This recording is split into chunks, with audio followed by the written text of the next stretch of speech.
Your customers' customers. Your passion. Your ingenuity. Your hard work. Supporting inclusive opportunity. Protecting fundamental rights. Committing to a sustainable future. Earning trust. For our society. Our economy. Our world. That's the impact. That's the impact. That's the impact each of us can have. That's our collective opportunity. Empowering 8 billion people. We're entering a new era of AI, where we will be able to build as fast as our imagination, where creativity will have no constraints. And we can focus on the big picture. Together, we can ensure these benefits reach every country, every industry, and every individual.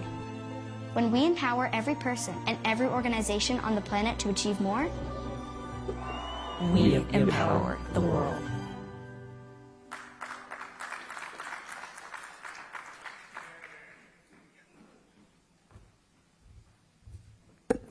Good afternoon. Good afternoon, everyone. My name is Sia Bonga Majibi. I'm the Director for Corporate External and Legal Affairs at Microsoft. I've been given an opportunity and a special privilege today to come and talk to you about this phenomenon that we're seeing, and the combination of two phenomena, in fact, that we're seeing, which is AI and cloud computing. And I'm going to be talking in specific relation to how both phenomena are affecting digital transformation as we see it in the public sector. So AI, cloud computing, but specific relation to the public sector. It's a very wide field. So if I were to attempt to go broad on it, I definitely would be able to do it in the 20 minutes that I've been allocated. So I'm going to try and just zoom in terms of what we're seeing from a digital transformation perspective and how that is affecting public sector and what's the critical role that AI can play in the midst of that. I think we heard a lot this morning about, trying to see if my, the slides are not moving. Oh, sorry, my mistake. So we heard a lot, I think, this morning about just how technology is changing our lives, both at a personal level, at a professional level, and maybe just in terms of how we interact as individuals. I'm just going to start by talking around just these 4 specific issues around how we're seeing digitalization in the public sector, in terms of how government is digitizing and the impact of that. I think one of the things that I think cloud has clearly demonstrated is that it helps to create efficiency. It's a scalable technology. It helps to create efficiency. One of the things that government is talking about is obviously creating a digital government. And what is a digital government?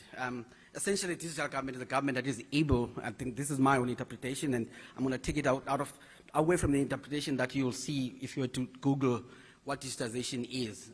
For me, digitization means being able to deal with a government that is able to provide services to you as a citizens end-to-end without ever having to physically go to a government office to complete a service. For me, that's a digitized government. If a government is not doing that, then there are obviously still certain gaps there. There are digitization gaps that need to be filled. Now, if you take this to our context in South Africa, and maybe even down to the province here, what does that mean? Which government departments can truly say that they've become digitized? I think in South Africa, we've got a very special phenomenon that we're seeing in that regard. From what I've seen, my own analysis is that in a lot of instances, for government right now, digitization means that if you're in a revenue collection departments, then you're far faster and quicker to digitize. So if you think about it, for instance, which are the departments that right now you can interact with end-to-end, be able to receive a service without ever physically having to go into an office, into a government office to complete that service. The one department that comes to mind, for instance, is SARS. Right now, SARS is one of those departments that you can interact with end-to-end without ever having to complete a service physically. With SARS, for instance, right now you can file your tax returns, you can pay your taxes, file your tax returns, get your money back without ever physically having to go to the physical office. and this goes beyond SARS. If you think about municipalities, what are municipalities doing now? Where are they effecting digital transformation the most? Revenue collection again. So right now, you can pay your rates, you can pay your electricity, you can pay your traffic fines. You can do all of those things without ever having to go to a municipal offices physically. You can even renew your license disc in your car these days without physically having to go to a municipal office. Again, what's the message that's coming there? Revenue collection. So I think what we're seeing is that government is able to digitize, is able to give us online services, but those services are very biased right now towards revenue collection. Because if you think about it, the moment you move to the other side of the scale, where you now have to physically receive a service from government, then there you're going to have to go to a government office. Think about home affairs. If you're trying to get an ID, if you're trying to get a passport, at some point you're going to have to go and do your biometrics and do a physical act that requires you to be at a government office. So that's obviously a trajectory that government needs to have, to change. Because ultimately, in order to improve how you provide services to your citizens, that has to be based on making sure that there's an ease of access to those services. And for us, if everybody who sits in this room, when you're talking about ease of access, that means being able to lift your phone and interact and transact on your phone. And I think until government gets to that stage, then I think only half the work has been done. I think from our experience, from a Microsoft perspective, the one province that we're working with, I think that is definitely on the right track in relation to that, is Gauteng. And what Gauteng did to really get to that point, or at least getting to that point, is, one, they were the first, and the Premier referred to this earlier on in the morning, that Eastern Cape has now joined, I call it the bandwagon, where essentially they're consolidating so that ultimately when they're buying Microsoft licenses, they're buying so as a single block rather than as the 13 or 14 different and separate departments, which makes sense. It creates economies of scale for government, and it makes the whole process of buying the license a lot cheaper, and make sure that government is able to use those licenses and allocate them across different departments as they see fit. So Gauteng has been on that journey, I think, for the past, I think, close to a decade now. So they created a government called eGov, which is a department whose sole mandate is to buy technology. That's the only thing that department does. It buys technology on behalf of all 14 government departments in Gauteng. And what they've also done now, they've created something called a common platform, which is you can do www.egov.commonplatform.co.za, and once you click on that site, whether you're looking for a permit, whether you're looking for a school application, whatever you're looking for, that the Gauteng government is offering a service, you will find it on that platform. Will you be able to complete it end to end without going to a government office? Not yet. But at least you will be able to apply for anything that you can apply for there, regardless of which department is offering it. Whether it's being offered by health, whether it's being offered by agriculture, whether it's being by economic affairs, the common platform will enable you to be able to access that. We're working, that platform is running on Azure, Microsoft Azure, which is the Microsoft Cloud.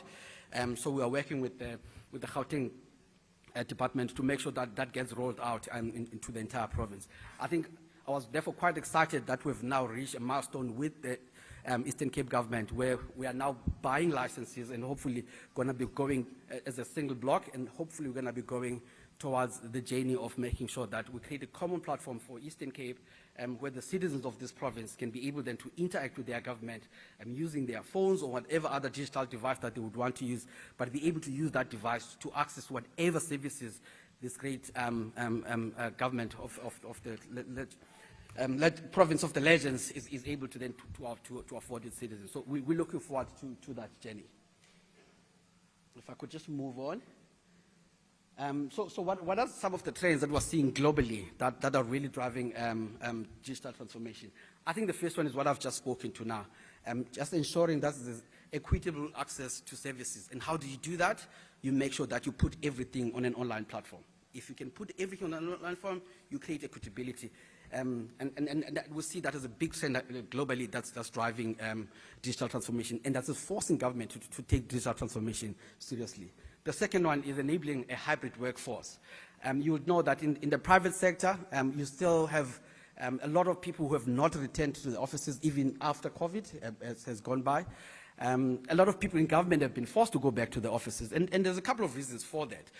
One being the fact that government still feels that from a systems perspective, you are better protected or given more security when you're using your digital device that government has issued to you, whether that be a laptop or whether that be just a physical computer. You are able to have better protection and security if that laptop is being used or run in the office, and therefore being protected using the systems that are office-based, rather than systems that are provided to you through online platforms where you physically don't have to be in the offices. The challenge with this is that if you're looking, for instance, to employ a lot of the young people that are up in this room, one of the things that they ask is, and I've said in a lot of interviews from a Microsoft perspective, and young people, the first thing that they ask is, what is your hybrid, what is the work hybrid policy? So young people are looking for policies that says that I can work 50% from home and I can work 50% from the office. So the moment you as government, you are forcing everybody to go work in the office, what that does is that it makes you a little bit unattractive as an employer, and therefore there's a need for government to start thinking about how do we replicate some of the policies that we see in the private sector, because if you're looking at attracting young people to come in and innovate and create all of these apps that are going to enable our citizens to be able to interact a lot more effective with government, you need young people to be part of the workforce for government, but you also need to create an environment that will make it possible for them to see government as an employer and see that as an attractive destination for them. So the whole hybrid situation is quite important. The skills and employee retention. One of the biggest things that we see from a cloud perspective in government is lack of skills. If you compare where government is at now in terms of cloud usage vis-a-vis the private sector, government is not even at 40% uptake in terms of cloud adoption. And one of the key challenges, one of the things we did from a Microsoft perspective a couple of years ago is that we employed IDC just to undertake a research for us in terms of why is there such a low uptake of cloud services when it comes to government. And one of the things that came up tops was skills. That a lot of government employees do not have the necessary and sufficient skills to be able to interact with these technologies. They buy them, and that's the tragic part of it. Government buys all of these technologies, but the ability to interact and use those technologies effectively and deliver services productively is simply not there. Because if you think about most CIOs, for instance, especially at a municipal and at a local government level, they are still used to that whole phenomenon that if you are a CIO, you have to have a server room that's somewhere in your building. You carry the keys to that server room, you lock it yourself, so that's how you protect and you create security for that server room. And when somebody comes to talk to you about cloud, it becomes a completely different conversation, because what cloud really means is that cloud is a third-party phenomenon, right? It means that you take your data from that server room where you've got control and keys to, and you give it to a third party, which in this case would be Microsoft or AWS or Google, and say, go store this data for me somewhere where it's going to be safe, and I'm going to be able to access it only remotely or virtually, because it's no longer going to sit in your physical building. So that's just part of the anxieties that a lot of government people have, that I'm going to have a lot less control over this data because now it's no longer physically sitting in my environment. That is not really the case. In fact, what cloud has proved is that you even have more security with data sitting somewhere virtually. I was thinking about the Department of Health going up in flames in Joburg, and I think SARS recently, and there's just a phenomenon of government departments going up in flames in Joburg. And every time that happens, one of the things I think about is the data that is going up in flames with those fires. And yet, if you're backing up that data, if you're storing that data outside your physical building, it's replicated not in just one data center, but 2 data centers, which means that from a security perspective, you can never really lose that data. And you always have access to it because you sign service level agreements with these service providers that guarantee you a level of, an untwatted level of access to that data. So again, the whole area of skills is quite a big phenomenon. Operational efficiency, I'm not going to talk too much on that. And then the last one there is cybersecurity. Again, we've seen many instances where government departments are being compromised from a cybersecurity perspective. And there's a number of reasons for this. The first one I think I've just mentioned now. A lot of government departments are still on on-premise technologies. What that means is that physically, the technology sits physically in offices where they sit. The problem with on-premise technology is that these days nobody is developing cybersecurity solutions for on-premise solutions. Everybody's developing cybersecurity solutions for stuff that sits online. Because that's where you do your banking, right? You don't do your banking on some on-premise solution. You do your banking online. You do everything else that requires high-level security. All of that sits online. So all of the providers around the world that are producing cybersecurity solutions, they're doing so for online platforms, not for an office-based on-premise solution that everybody's moving away from. But unfortunately, a lot of government departments still sit on those premises, and they get compromised quite quickly. And quite severely in a lot of cases. And one of the biggest dangers with cybersecurity these days, of course, is that it can take you more than 120 days for you to pick up that you've actually been compromised. So you can have hackers sitting there assessing and waiting for you to exchange the right set of information for them to then use it against you, of course. We saw, for instance, with the I think it was Transnet not too long ago, where they were locked out of their own network. The hackers came in, breached the entire network, locked them out. People came into the office to work in the morning. You put in your password, you can't access your own network. And then what then happened was that they received a ransom, which is typically what happens is you receive a ransom and saying you need to pay 10 million to somebody who sits somewhere in China in order for you to get access back to your own network. And that's how these things work. And you notice that sometimes after a couple of days that it has happened, it's not a phenomenon that you see immediately. It was different on Transnet because they wanted the money quite quickly, so they locked them out very quickly. And you had to have specialists coming in to help save the situation. I'm running out of time aggressively here. So again, from what you're seeing, those are the things that are forcing government to go and digitize. And I think I've spoken to some of these things: efficiencies, cost reduction, of course, cloud. I think a lot of people this morning talked about how cloud is helping us to help government to lower costs so that they can use the money elsewhere. Data-driven decision making. I'll give you a classic phenomenon of this. We just did a census as a country right now. There's a lot of data that has come up with that census. But I can challenge you now to say how much of that data that has come out there is going to be used by government to drive decisions going forward. Because we know a lot of things now about our citizens, about our preferences, but are we using the data that we have as government to make some data-driven decision making? And the jury is still out on that. I'm not going to say anything right now, but I'm just saying I'm going to be interested and I'm going to be watching closely how much of government is going to be using that data coming out of that census going forward to tell us certain things and to improve in certain areas. Improve service delivery, I think I've spoken to that already. One of the biggest problems that we see right now in government is that when government is talking digital transformation, they're talking about transforming the departments internally. So that, for instance, you heard this morning about e-leave, you heard about what you call your pay slip being available online now, no longer have to be physically delivered. But that is internal digital transformation for government. That's government going online internally. But how much of that, because digital transformation is not just an inward phenomenon, it's an outward phenomenon as well. So how much of it are we seeing government using that to go to citizens, to provide services to citizens, so that citizens now don't have to drive from Bizana to come to Bisho to get a particular government service that is not available anywhere else but in the capital town. So again, that outward part of digital transformation, we're not seeing a lot of that. And again, these are the areas that we're trying at the moment quite aggressively to work with government on. I think, am I going back? Yeah. Oh, so okay, sorry. So one of the, of course, of the issues that I think we're dealing with is policy harmonization across the digital front. There was a lot of talk this morning around, for instance, the DPSA having issued 2 directives from a cloud perspective, but those directives only focus on government departments. Right now, as a country, we do not have a general cloud or data framework. I know that DCDT, Department of Communications, are working on one.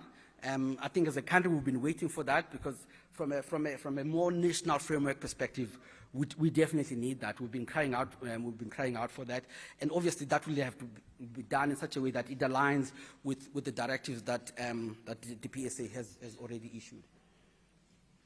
And that's really what digital government looks like. So I think this picture in our country, it talks to certain pockets of what we're seeing. For instance, if you look at justice, we know that if you're interacting with the Office of Chief Justice or the Gauteng High Court, where there's a pilot at the moment, you can be able to lodge your court cases and do everything online and actually argue your cases virtually, file your papers online.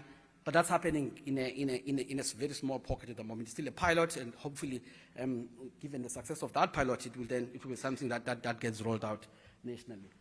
If you look at transportation, how much is that transformation are we seeing there? I would say not much. Look at public finance. I mean, there was talk in the papers recently about the old IFMS contract that got into a debate with Oracle. That has been with Treasury for years without any of that being resolved. What does that mean? It means that Treasury right now does not have an integrated financial framework for this country. So again, digital transformation, not so much. Sorry, I'm going to rush through now because I am out of time. Empowering. I'm going to jump this one as well. I think I've spoken to some of these. What I want to speak to is this one. Just to give a sense in terms of, because this is one of the topics I think that have been coming up around data sovereignty, and what does data sovereignty mean? And this is my parting shot. Data sovereignty means exactly this. Right now we talk about cloud. What is cloud? Cloud is a system of data centers that are located around the world, that are all connected to the internet, and that they do so for the specific purposes of processing data. That's what cloud is at a functional level. At an operational level, how does it work? If you put your stuff on the cloud, that data can sit anywhere in the world. It can sit in Europe, it can sit in Australia, it can sit in the US. The South African government has got a specific policy that says that data, if you put government data on the cloud, that data must sit in South Africa. It must sit in the data center in South Africa. There aren't too many providers right now in the market that can be able to fulfill that obligation. Microsoft is one of them. We're the first multinational to put up data centers in South Africa. That means that if you put your data on the cloud, it will sit in South Africa. So we cover that. So from a data sovereignty perspective, the sovereignty of the data means that data staying in a sovereign country, which is South Africa, which is something that we meet. I think we'll talk about that tomorrow. There's a slot. There's a panel that talks about that tomorrow. And I think I'm at the end.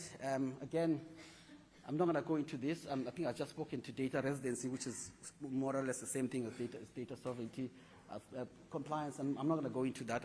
I am out of time. And I just talked to the Microsoft journey. Again, I'm not going to go into that. That just talks to how we got to be one of the most compliant multinationals that are able to host your data right now, without going outside the ambit of what the South African government directs us to do. And then I think that's it. Yeah, I mean, that's just some of the certificates that we have. I think that's it. I think just from my side, we do have, I think, another session that's coming up tomorrow. I think I'm going to try and talk a little bit more on that session in terms of how, from a Microsoft perspective, we can partner with some of you in the room in terms of some of the initiatives that we're doing locally. Microsoft is a partner-led organization, so a lot of the stuff that we deliver in the market, we do so through partners, we do so through SMMEs. We have a specific, the Premier did speak earlier on today that there's a specific partnership that we've launched with the Eastern Cape government. It touches on skills, it touches on SMME development, so it's going to create quite a number of new opportunities for us to partner with SMMEs that are interested in the space where Microsoft operates, using those partners, of course, to sell or resell our technology in the province. It's a journey because there's various certifications that you need. So I'll talk about that tomorrow, I think, on the next panel that I'll be participating in. But I think for now, I think that covers what I wanted to talk to about today. Thank you. Can we put our hands together, please, for Siyabonga Majivi? Brilliantly done. And thank you for making me feel so much better for sitting there and saying, you're going to respect the time. I hope it catches on and others get that contagious time management skill that you have there. And I like the last point that you brought up of he's here to collaborate. He's here to speak to people. I know sometimes it's hard to go up to people at a conference like this, but the invitation has been open. If you see someone you can have a conversation with that could take your cause further, or you could take their cause further, please feel free to network. Next, we're going to have a panel discussion. I think the team is going to come and move the podium here on this side. Appreciate that. As we wait for the team to get that done, we just want to thank some of our sponsors. I have them written somewhere here. There we go. We'd like to thank the ECDC, H3C, and Bumakapa TV, who are actually live streaming right now. So that is really brilliant from Bumakapa TV. And we have a special welcome as well to make. It's somewhere here. Hey, I have all these digital devices in my hand.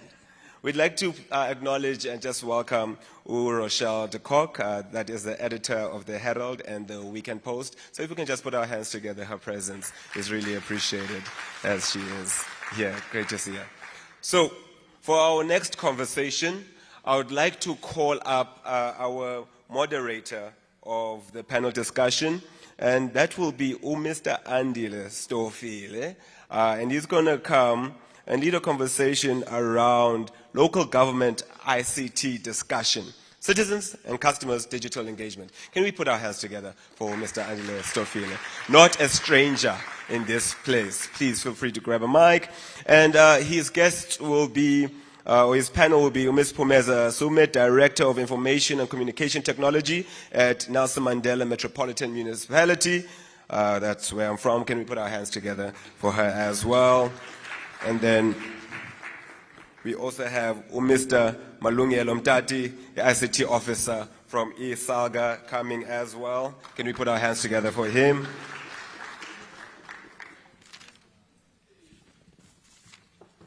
And then we will have Ms. Tembela Siswana, the manager of business modernization at BCM. Can we please put our hands together for her? And then lastly, Mr. Nani Mbulawa, Regional Head of Department at SITA, S-I-T-A. Can we please put our hands together for our panelists?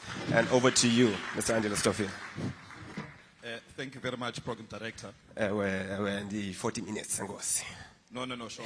I'm making notes. So greetings, colleagues. Let me just say, all protocol observed. And go kathlela wena mntungwa. I think kahlele upremier la kathlela neqhiza lonke likahulumende elikhoyo. So uyawugqithisa ngoba we did observe the protocol. So xa ngithi nganga nentsibazayo ke, for those who don't understand, it means all protocol observed. My name is Andile Stofile. I am no stranger to the summit. In fact, in my previous life I was at Microsoft, and I was just saying to Premier Kamela that, maybe in fact, before I say what I was saying to him, Prof spoke about maybe next time what we need to do is to come and account for all these years that we've been coming here. What has been done? What has been the progress?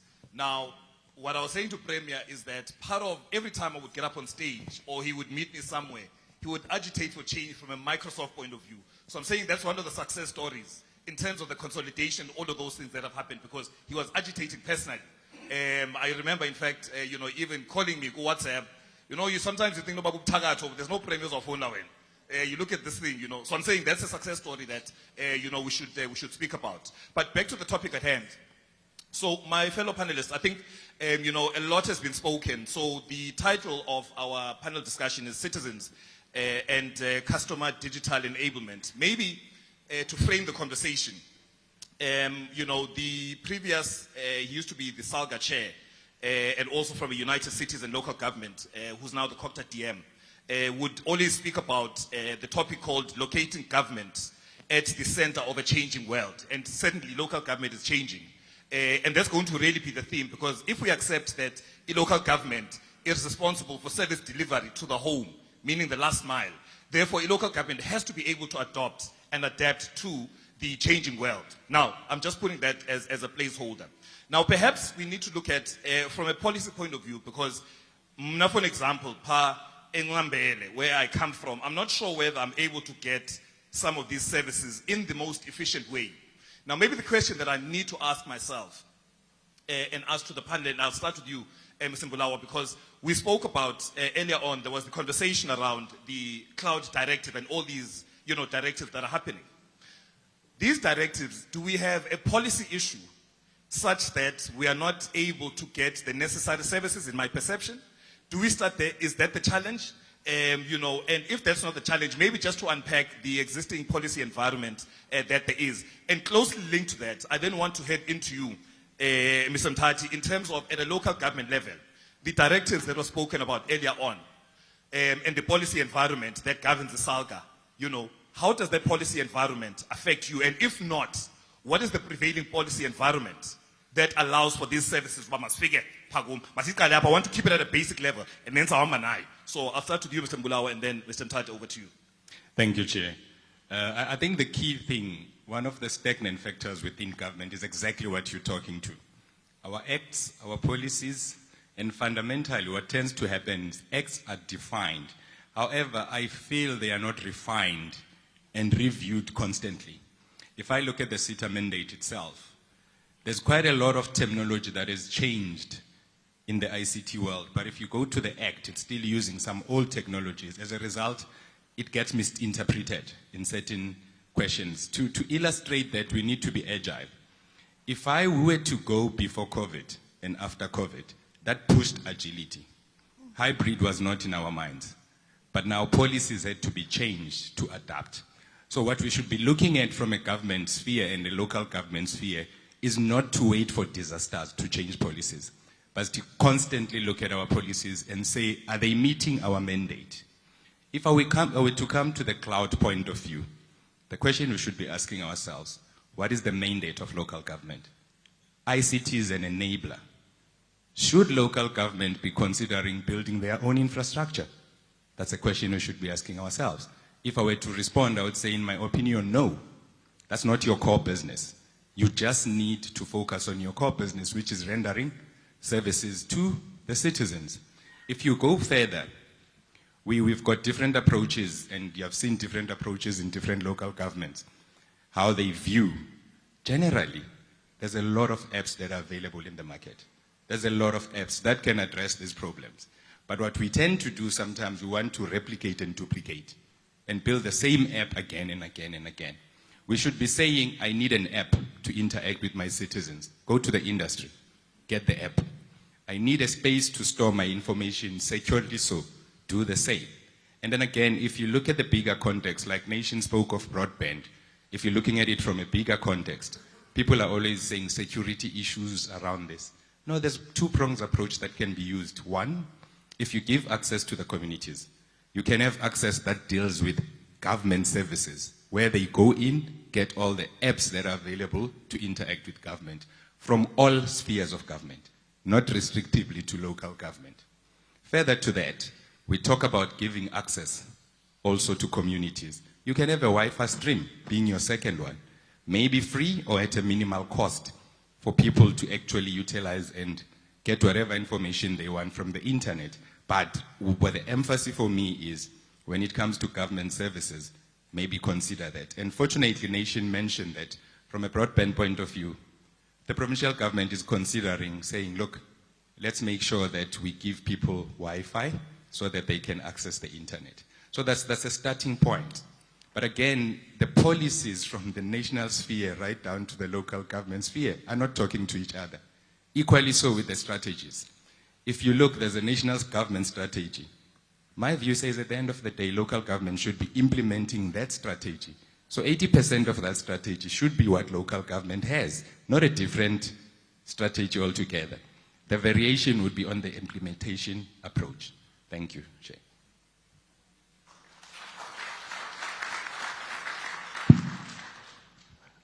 Thank you, Chair. I don't know where to start, but let me start by saying that ICT was never really taken care of in local government. You'll find a municipality with, at the helm, a systems administrator running things, trying to mimic what an IT manager can do. You'll find limitations with regards to how IT is directed at a municipality. So as SALGA, we sat and said, we need to start somewhere.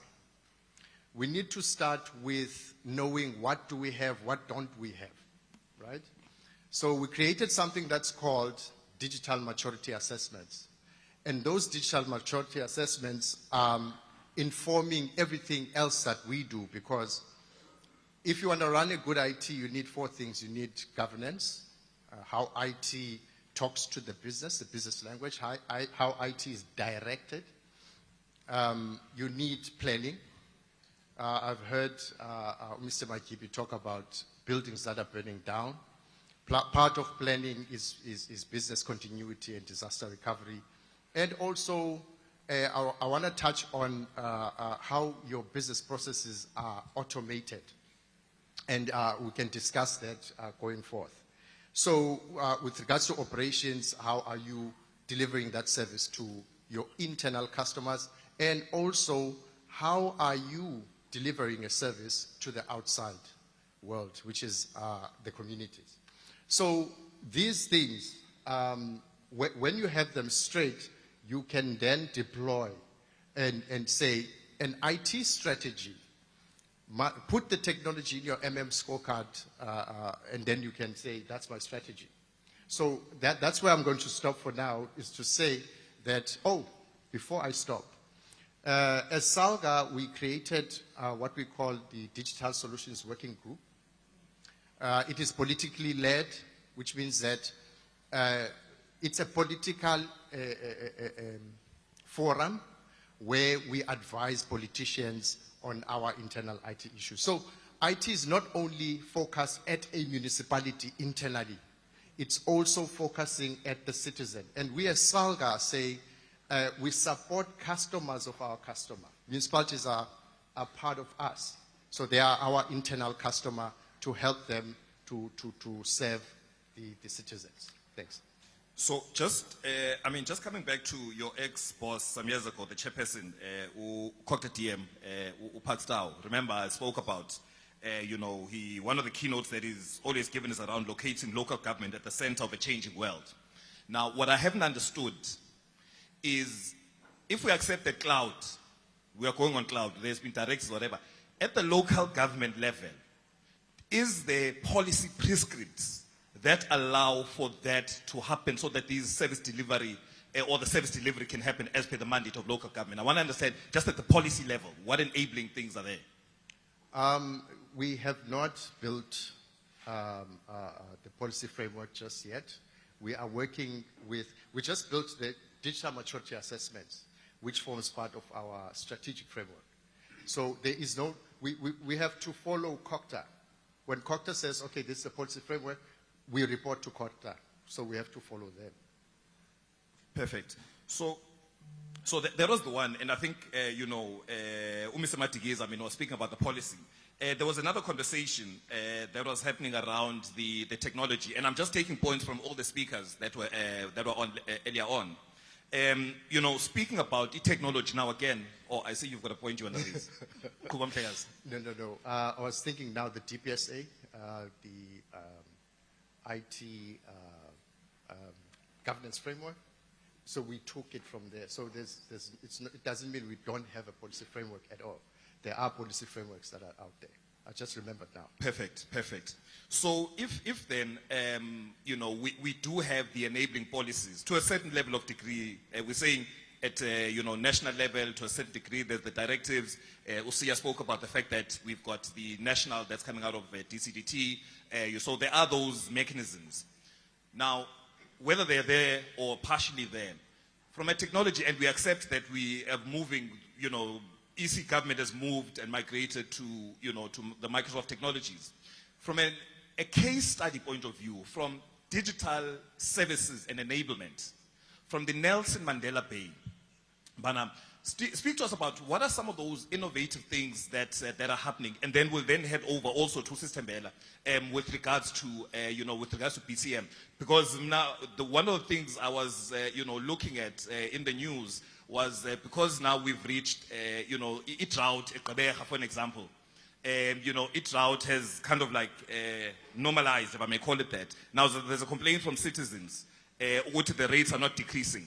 And so I'm saying that is what we know, but from a technology point of view, those citizen-facing apps, what is there? Give us just, this is the moment to shine, because we always think government doesn't deliver. I'm saying government delivers. This is the moment to shine.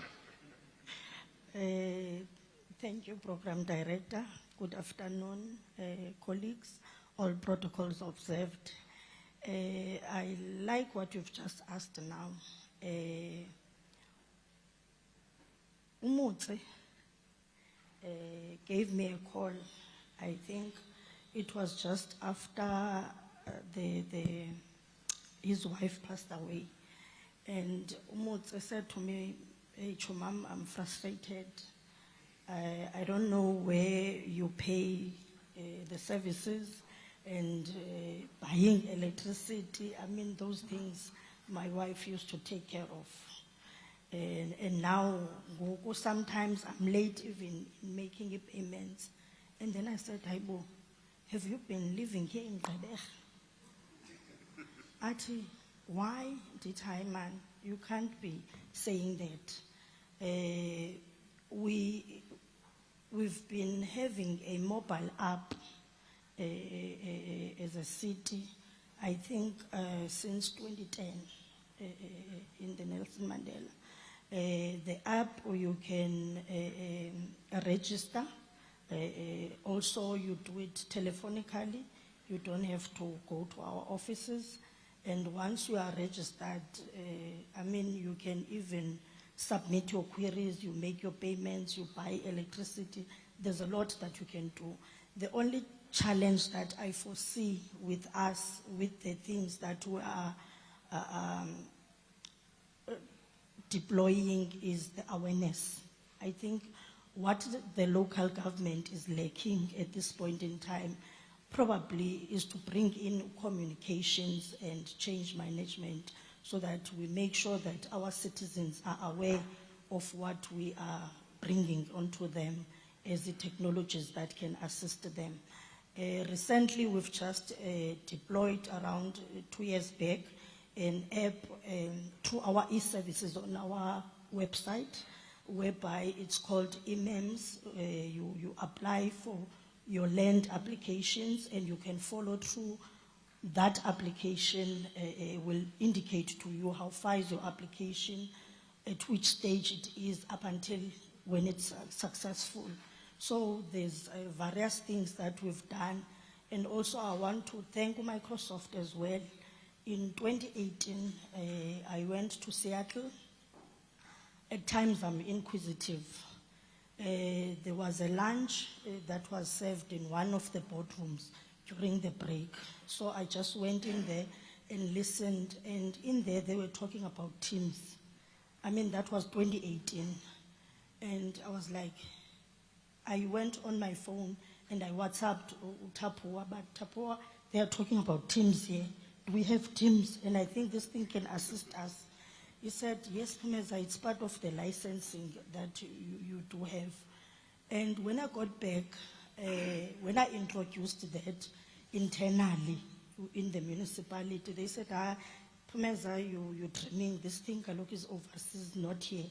And COVID, when it came 2020, when I indicated to the municipality that we can pass our budget virtually, having a council meeting, connecting our councillors virtually, there was also a challenge whereby there was an election of a mayor, and I indicated we can vote for the mayor electronically. So those are the things that I can boast that we've done in the city. E-recruitment is also there.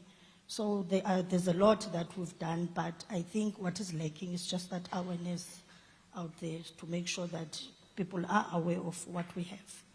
Sister Meda, before I bring you in, just, because sometimes we must practicalize and also look at what some of the gaps are, because sometimes the gaps are not in technology. Now, you've got umakhulu, somewhere.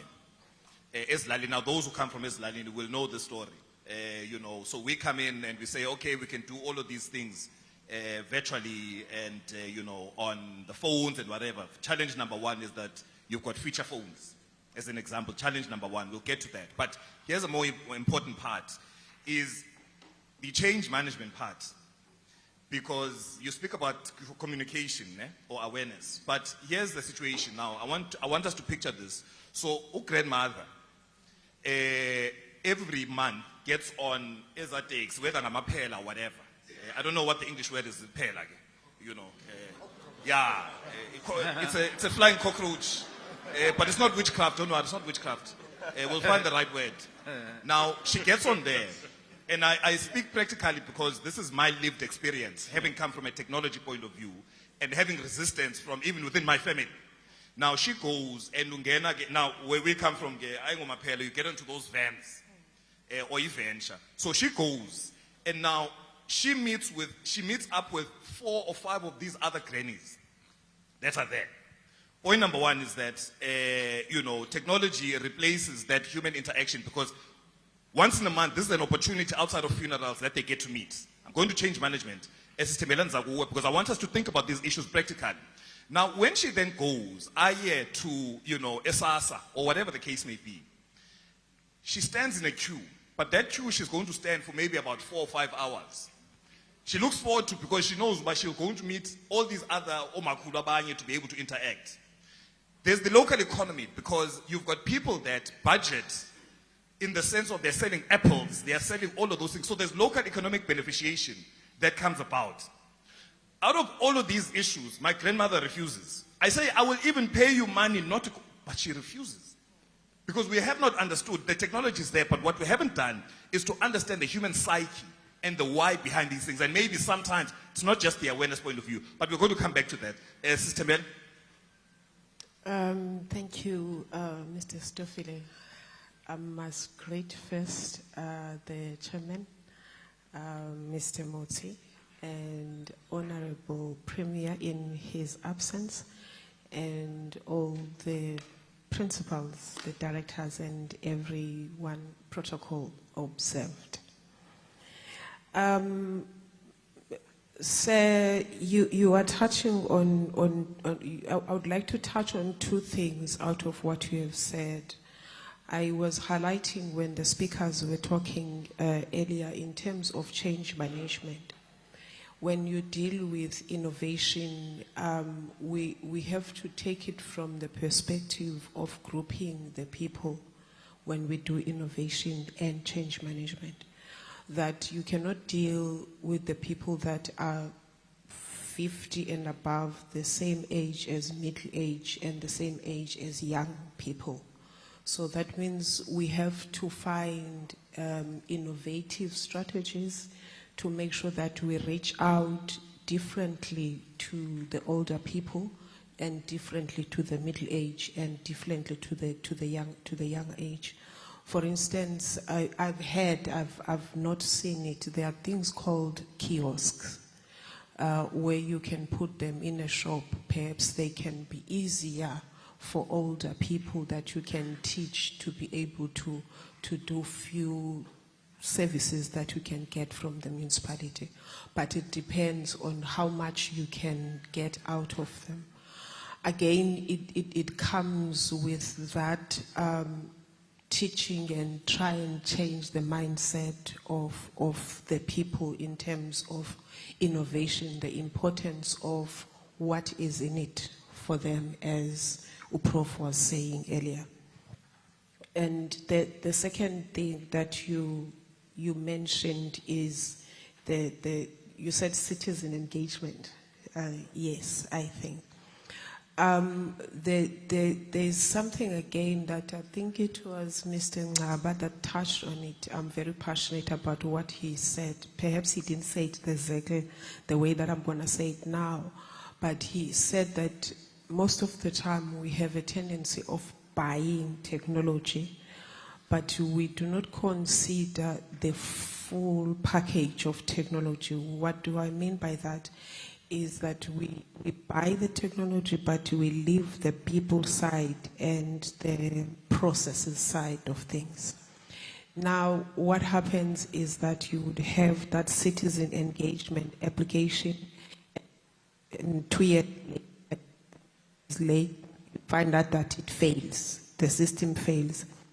But you find out that it is not the system that has actually failed, is that tools that were not,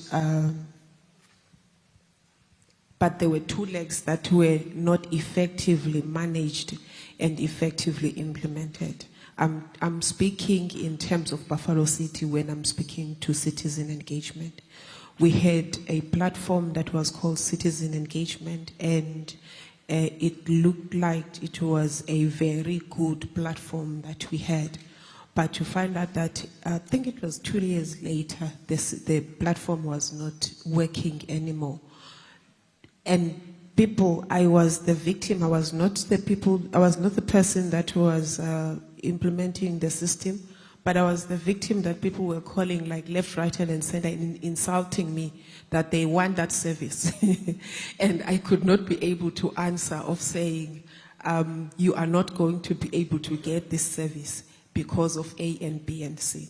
So if we can bridge those gaps when we're implementing the innovations, when we innovate, we do not just think about the technology, but we consider all of the aspects of the technology.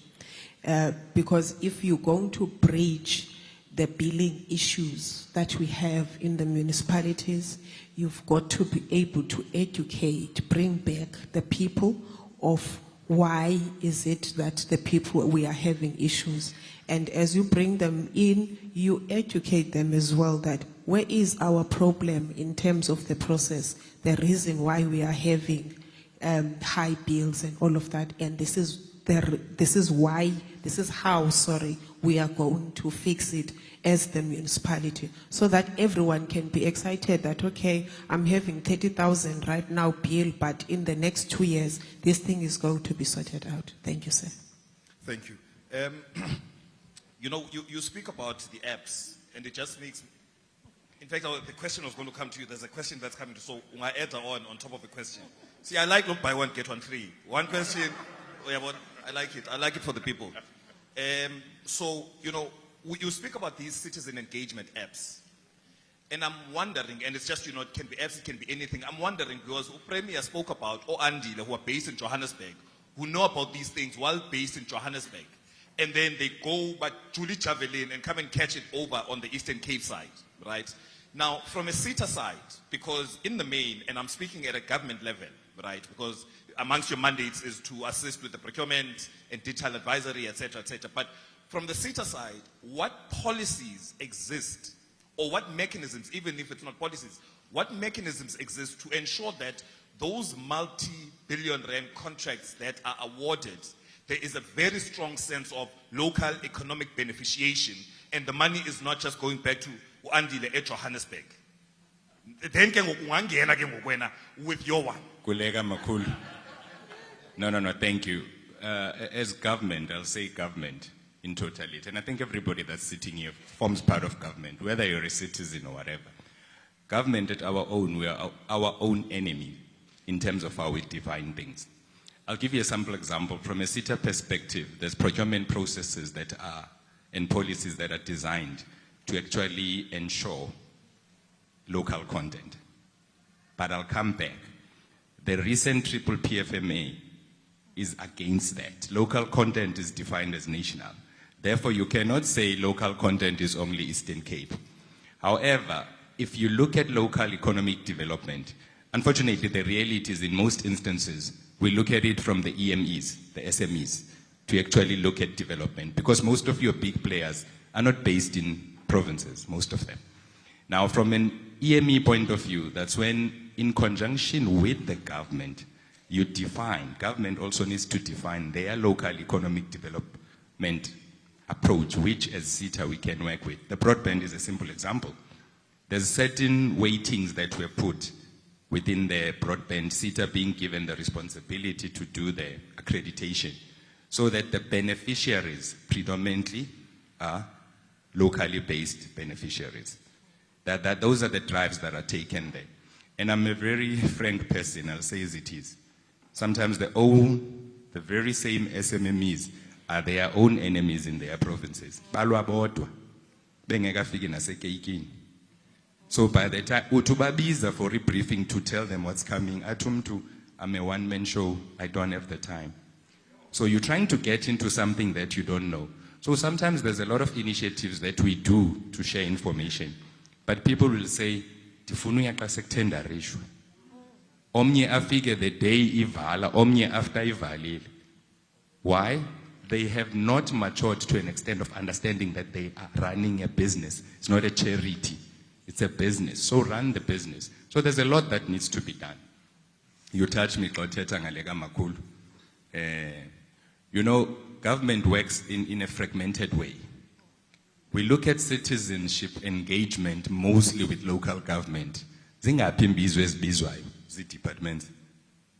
They are engaging with the communities. You cited that we need to look at the different generations. An engagement with different X and different Z and Y is completely different from the baby boomers.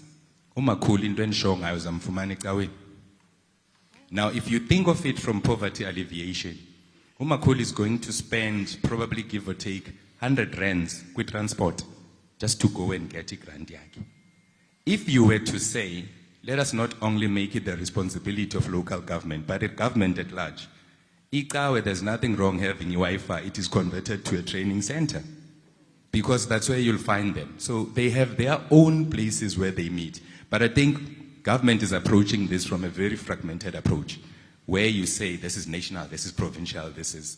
I mean, if you look at the broadband as an example now, the question is, the province has got a pipe that it's building with 100 megs and 1 gig for provincial government. La pipe is what is Nyandeni benefiting from there? If you talk about the whole overview of serving the citizen, there's a police station, that police station has got 2 megs, but there's 100 pipe meg passing there. And the only pipe is 10 meg utilization, so there's 90 for free. So my take would say, let's look at it in a holistic view. Thank you, Jay. Perfect. Let me take some questions. I want to take 3 questions, but the rule is very simple. There's an acronym called BBG. B stands for you must be brief. 2, you must be bold. 3, you must be gone. BBG. So, and the full state of the nation, Oganye, Ubanban owes me 10. No, BBG. So, can I just take some hands? Just three hands, to take some questions. There's one over there, sir. I note you. Where are 2 other hands? Okay, there's another hand over here. So, there's one. There's another hand over here. Okay, sharp. It looks like then those are the only 2 hands gone. Guys, can you recite BBG? Brief, bold, and be gone. Very good. Hands again. Okay. Greetings all, protocol observed. On the topic of Makul, I now thought of human kinetics and ergonomics, or human factors and ergonomics. So my question is, what thoughts have ICT, or have ICT even thought of integrating human factors and ergonomics or human kinetics ergonomics in their processes? Thank you. Who's your question directed to? I didn't think that far. Good. No, you were brief, you're bold, you're bold. Yeah. Thank you. Let's head over to the other side. Whoever wants to take the question while the microphone is heading to that side, please take the question from the panel. While the microphone is still going, if someone wants to take it.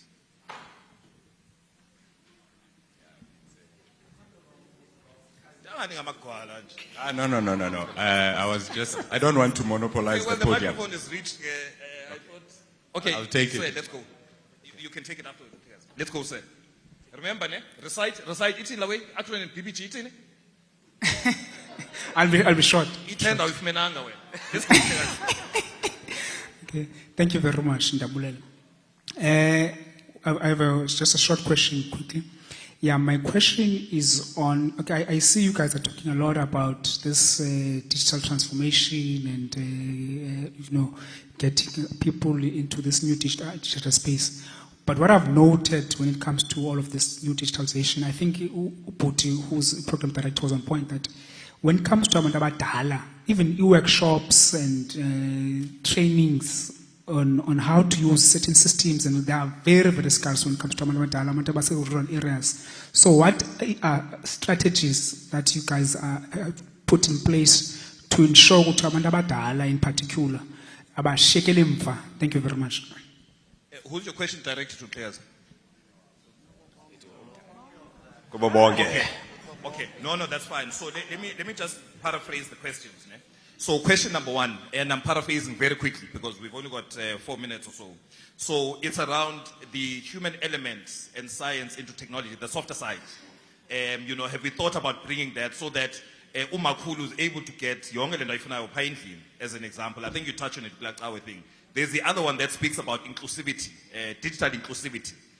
I'm going to call it that, into the technology. So I'll have one gentleman and one lady to answer. The ladies can pick who wants to answer.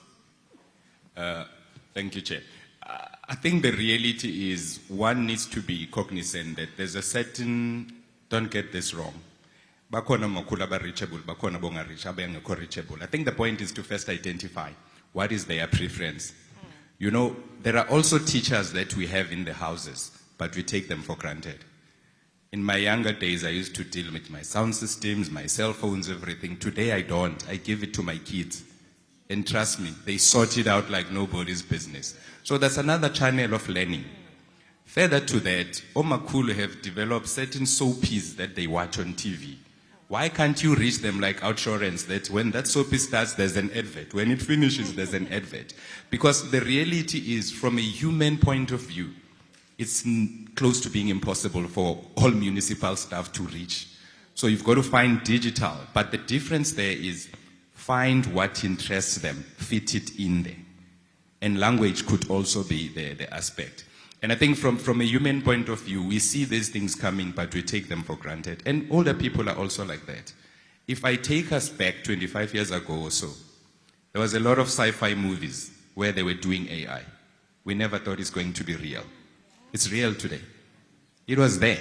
It's real. Some of the fears that people have on AI, if you watch a movie like Will Smith, I, Robot, they are seeing Will Smith fighting robots taking over humans. It will affect your mind. So we've got to find what is it that interests them. And again, importantly, indicate the benefits of them using the technology. Thank you, Chair. Thank you. Ladies? Digital inclusivity, making sure no one is left behind. How do we ensure Umakulu must not get left behind? Okay. Can I use an example first? Okay. Around a couple of years ago, we were deploying the submission of the tenders that are under 200,000 in the city electronically, and we indicated that no tender will be received physically if you are submitting for an informal tender.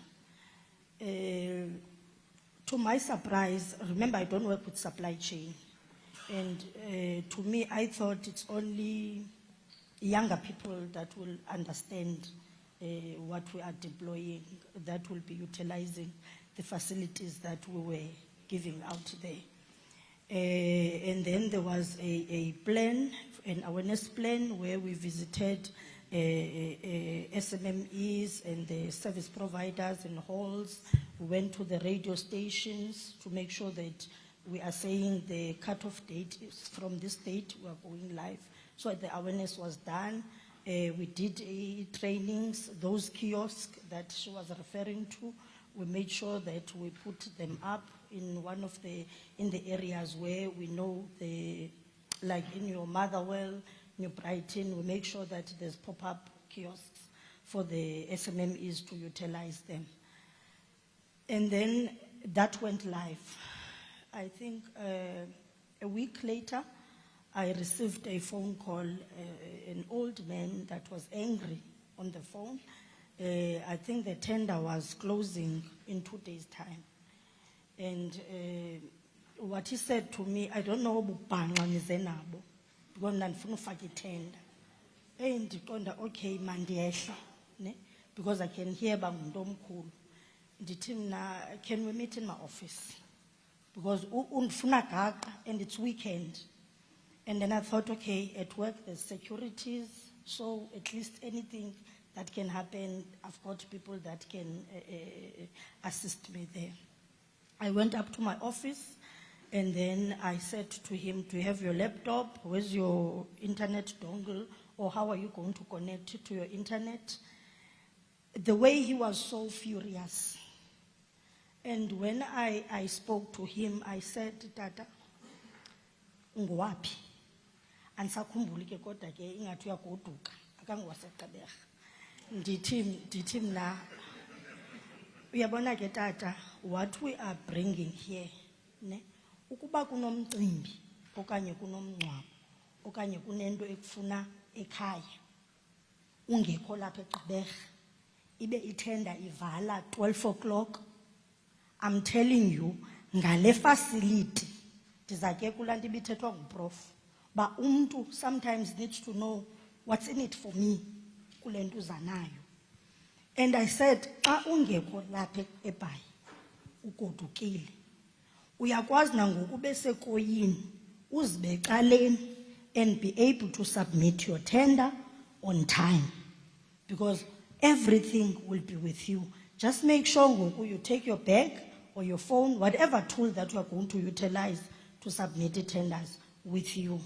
So I'm agreeing with what Utembela also said, Indoba, the age group, we treat her differently.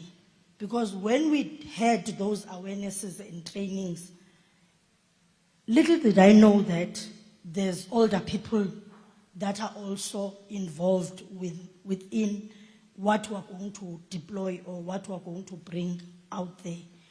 And then coming to the inclusivity, lucky for us at the Metro, we've got a communications department where previously, I must indicate that we didn't have a communication strategy. And we're also now trying to make sure that we include a change management division that will report directly from the city manager so that it can assist all the directorates that have got a change that we need to bring out there. So I think at a local government, internally, it's communication and change management. Perfect. Thank you. So, if we had time, we were going to speak to a couple of other issues. Prof spoke about leadership.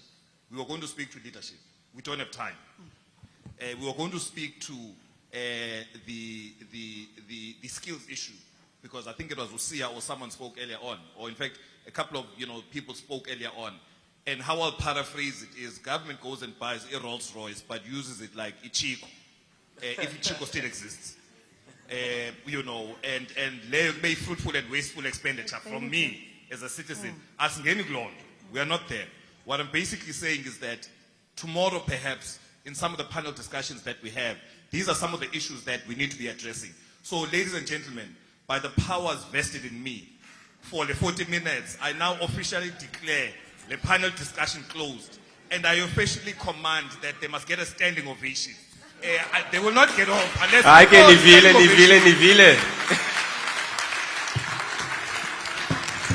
Come on, that can't be all.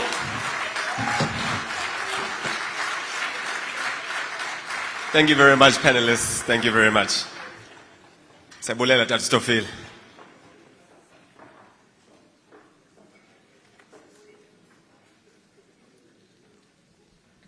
Once again, I want to use this time to thank some of our sponsors. That includes MultiChoice, Coca-Cola, and Telcom for making sure that this event will be successful and run smoothly. So really, really appreciate that support. Ladies and gentlemen, only 2 items left. Please, please bear with us. Only 2 exciting items left, and then we will be done for the day.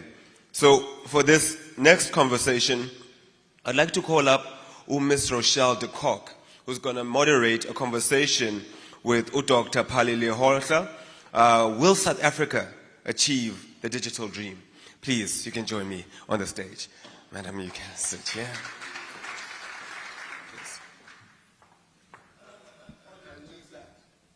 You'll need the podium, all right. Let me get the podium. And yes.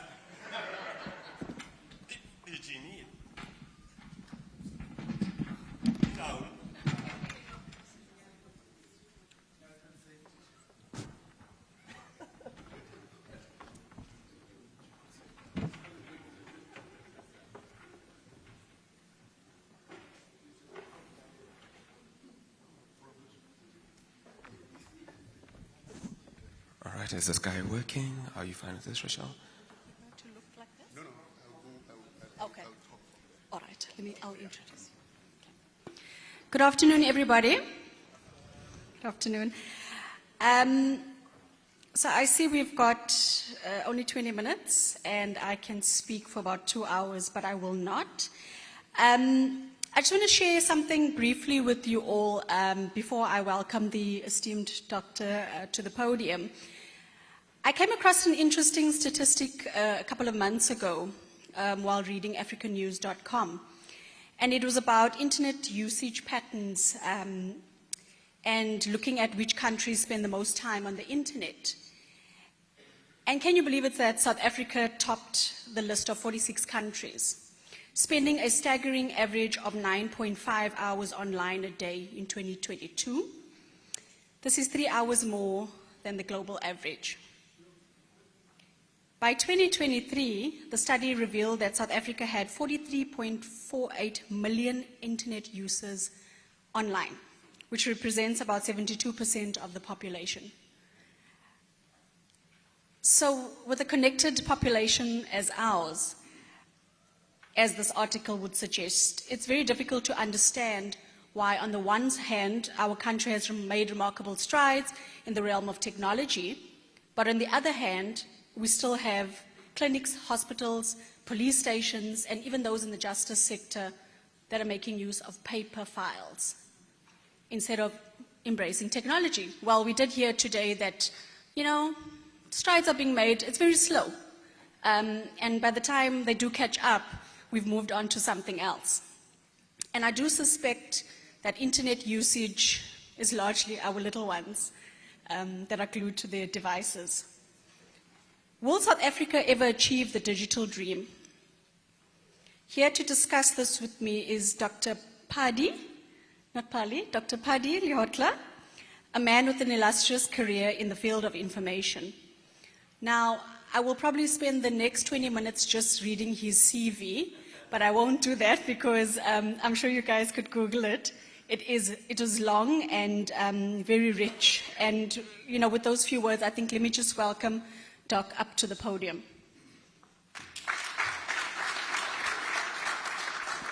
Thank you very much for facilitating. You'll see that my eyesight is failing me and the time is running. And so that I can actually see what I'm going to talk about, I'll have to be close to this screen. I usually prefer to run my own laptop, but they run it from somewhere else, so I have to be here, down here. So will South Africa achieve the digital dream? I see I have 12 minutes to go through this, but I have a lot of issues I have to run through. And I've decided that, yes, you can use my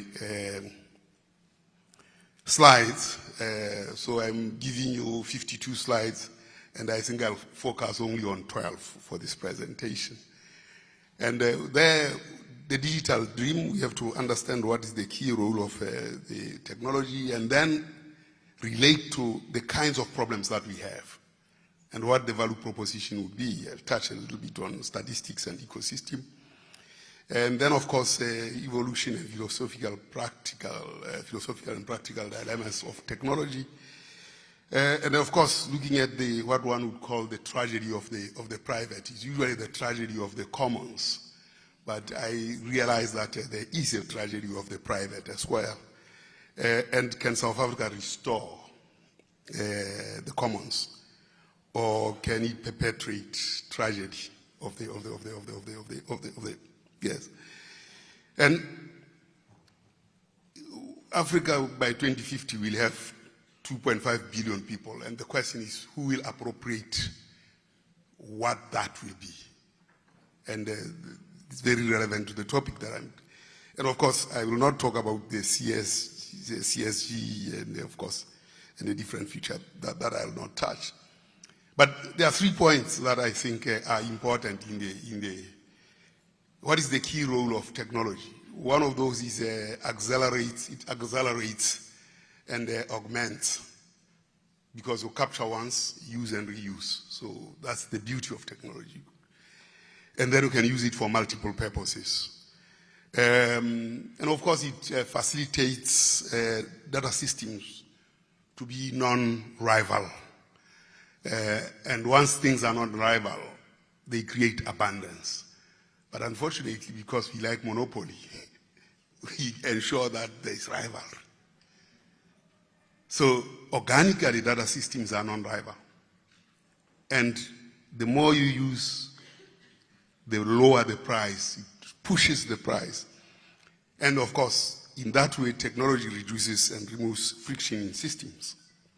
So what are the key roles of technology? And I want to go to Marx around this, because Karl Marx actually talked about this well before we see technology as it is. And here they distinguish between natural technology and society technology. And when you look at natural technology, you talk about Darwin and how the plants, the organs are organized. But society technology is the one that creates relationship between man and nature, and how that is directed in the process of production, both of life and also of the process of production of social relations, and also the mental conceptions that flow from those relations. So in a way, the creation of material conditions of life itself. Now, what is the mystery of technology? It has this very interesting inverse relationship. That is, it sits in the systems and it generates non-rivalry. But because we want to own and privatize and own, we create this rivalry ourselves. And therefore, we create scarcity where actually scarcity doesn't exist. So the technology does wonderful things, and we want to push it into the space of scarcity. I mean, when you have your cell phone, and I have my cell phone here, we can watch the same movie or different movies, whatever time. But if you have a loaf of bread, I cannot have that loaf of bread. And this is the beauty of technology, that it pushes the price down. There's no scarcity. Now, what do we want to solve? We really want to solve these problems. And this is what we face in education. I mean, there are children there, and they have to cross rivers. They could be studying using technology, not having to confront this adventure. So this is the difficulty we face in the country, and it happens all the time. What we face are performance systems. I mean, if you look at this graph, you would expect the graph to be going up that way for all race groups, but it shows the performance of matric graduates who actually go and attain higher degrees. And this shows us the kind of friction that we have. You see that for blacks and colors, it goes that way, whites, it goes up that way. So even in democracy, we are not performing that well. And these are the challenges, the friction that we... and of course, if you look at poverty drivers, you realize it's unemployment, of course, and it has almost doubled in 5 years from the previous period where it doubled. It grew by about to 40%. It grew by 7 percentage points in 10 years, but doubled. So these are things that are contributing to our poverty.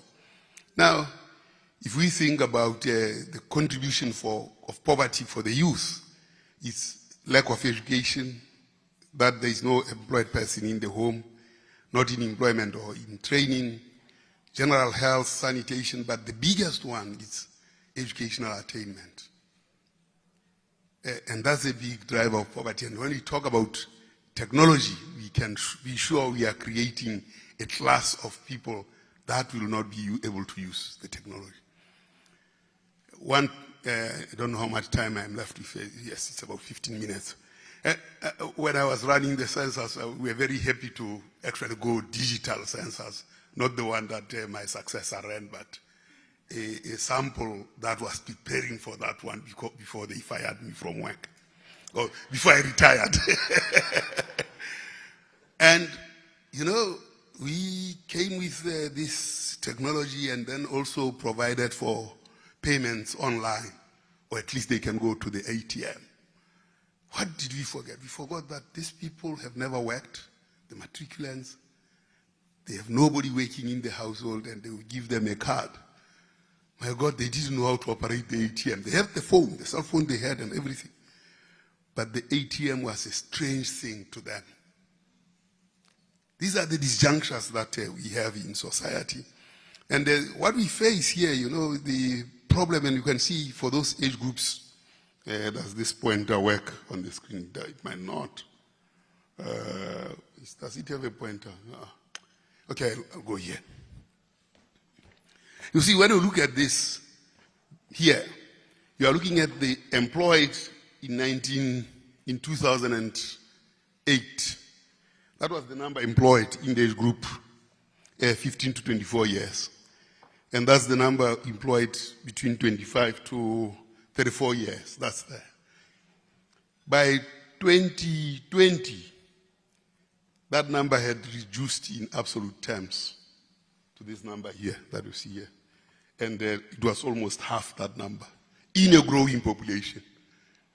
So, and then here, that was the only space where we had a growing number of people that were employed.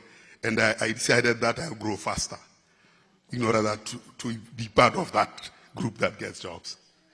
Now, you can see that if you have ever reared cats, when there's no food, the cat eats its kittens. That's exactly what we are doing. We are eating our future, the kittens.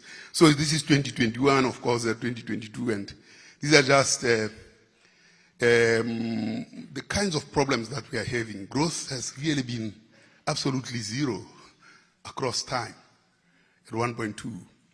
And we have really created a lawless society. And this is what we saw during COVID and the uprisings. And this was a flattened place. This used to be a student could feel a student at Cliptown. Probably there were boys going past and say, "Excel."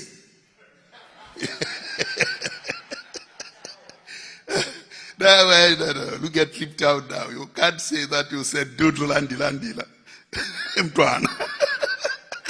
can't say it ever happened. That's how Cliptown looks. So we have these kinds of challenges that we have created for ourselves. The general lawlessness that we have actually had. I think it's somewhere in the Eastern Cape where the student finally said, "We are blocking the road here. This education we are getting is not good enough." So these are the kinds of chronic problems that we have had. Low economic growth, high unemployment rate, high poverty, and high inequality. These are chronic issues that I think as we talk, we have to be thinking about. These are the real challenges. And then, of course, I work with Indula Mete scenarios. We came together as Indula Mete and we composed a barometer with this number of indicators, 13 indicators that look at resistance, resentment, institutional capacity, and social inequality.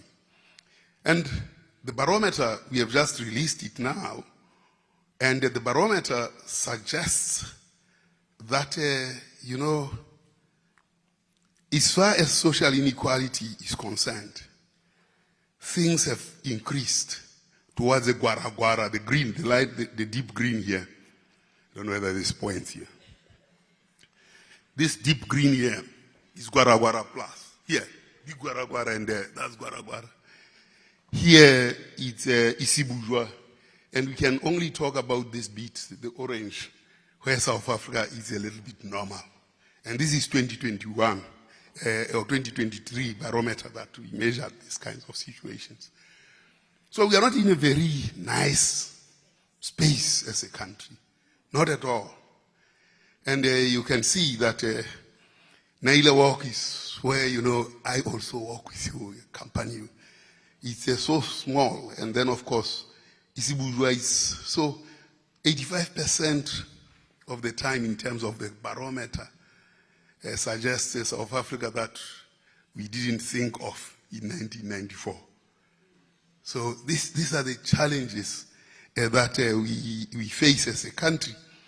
And we can see it from 2022 to 2023. The green, the deep green has intensified, although the light green has, but the deep green is the underlying one.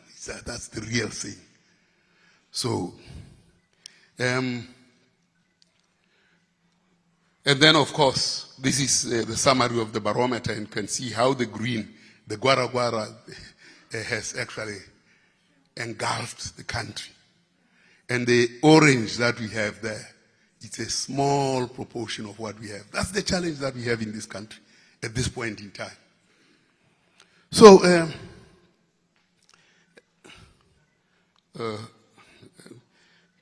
well, when we went to society and asked, what do we think about the country?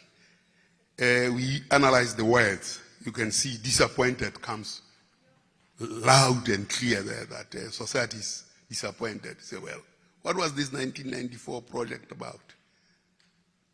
So people have, you know, you are not angry, or rather you have gone past anger.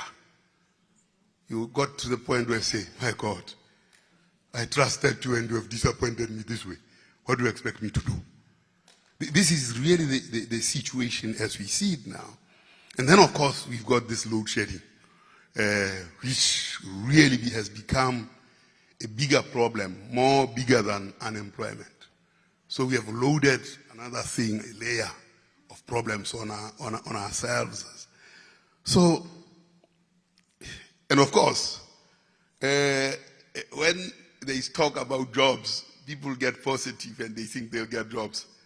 I know when we moved from the old office at StatSA to a new office that looked more spacious, people in the anticipation of change actually rated the organization very highly. And after a few weeks, they started rating us when the reality hit that no, this open plan is not what they wanted at all. So they were very unhappy. So we've used these tools, I've used these tools to try and assess where we are as a country.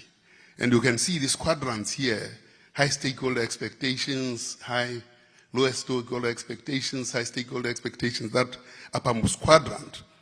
This is the quadrant we would like to be in here, I'm sure, where stakeholder expectation is high and stakeholder expectation is high and stakeholder satisfaction is high. You know, that's where we should be playing. But, you see, unfortunately, we are in this ICU, and we are almost in the low stakeholder expectation as a country because of, you know, just what has happened. It's really difficult.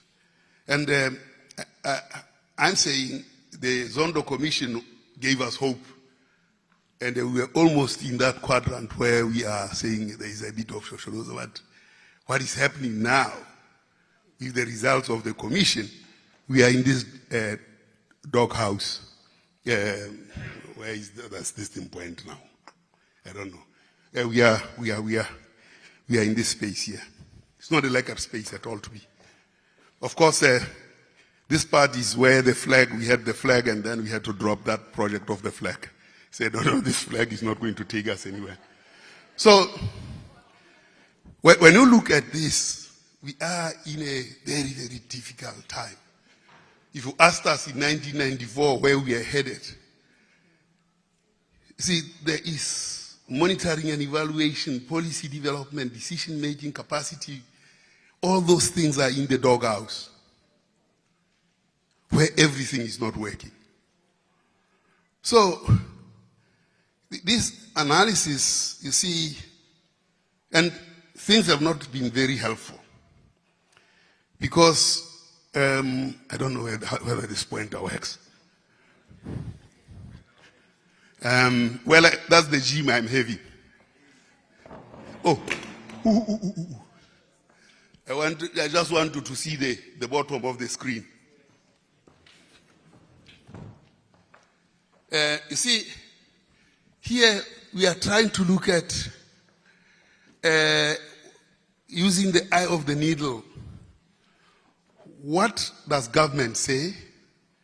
What does Coleman say? What does National Treasury say? What does Business for South Africa say? And what do Indula Meti scenarios say? Indula Meti, I'm part of the Indula Meti scenarios. And on different terrains here, oh, well, I mean, at the Guara level, I can step on that one. So you see, here we are looking at additional employment, unemployment, poverty rate, inequality, and debt to GDP ratio. When you open the government space, you see that what government said was not stated. They could only say there could be 2 to 3.5 million jobs. Colin Coleman said, well, we are thinking about 6 million. Treasury was saying about 1 million. Just in the next 10 years, you know, and growth. And here, Business for South Africa came up with something very interesting. 5.2%, 6 to 8 million, 15.43 Gini, and 60%. And then, of course, the Indula Meti scenario where I am, we are looking at this number, 6.2% growth, 8 to 10 million, and so on. And this we did through modeling. And you can see that Business for South Africa and this are spitting distance from each other. But there was nothing in government.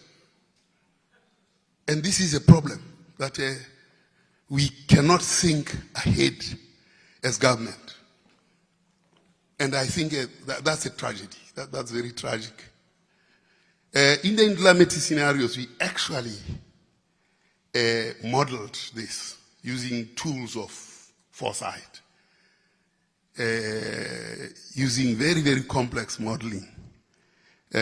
Business for South Africa just aggregated numbers, but that was the best they could do in a COVID situation and saying, what can be done?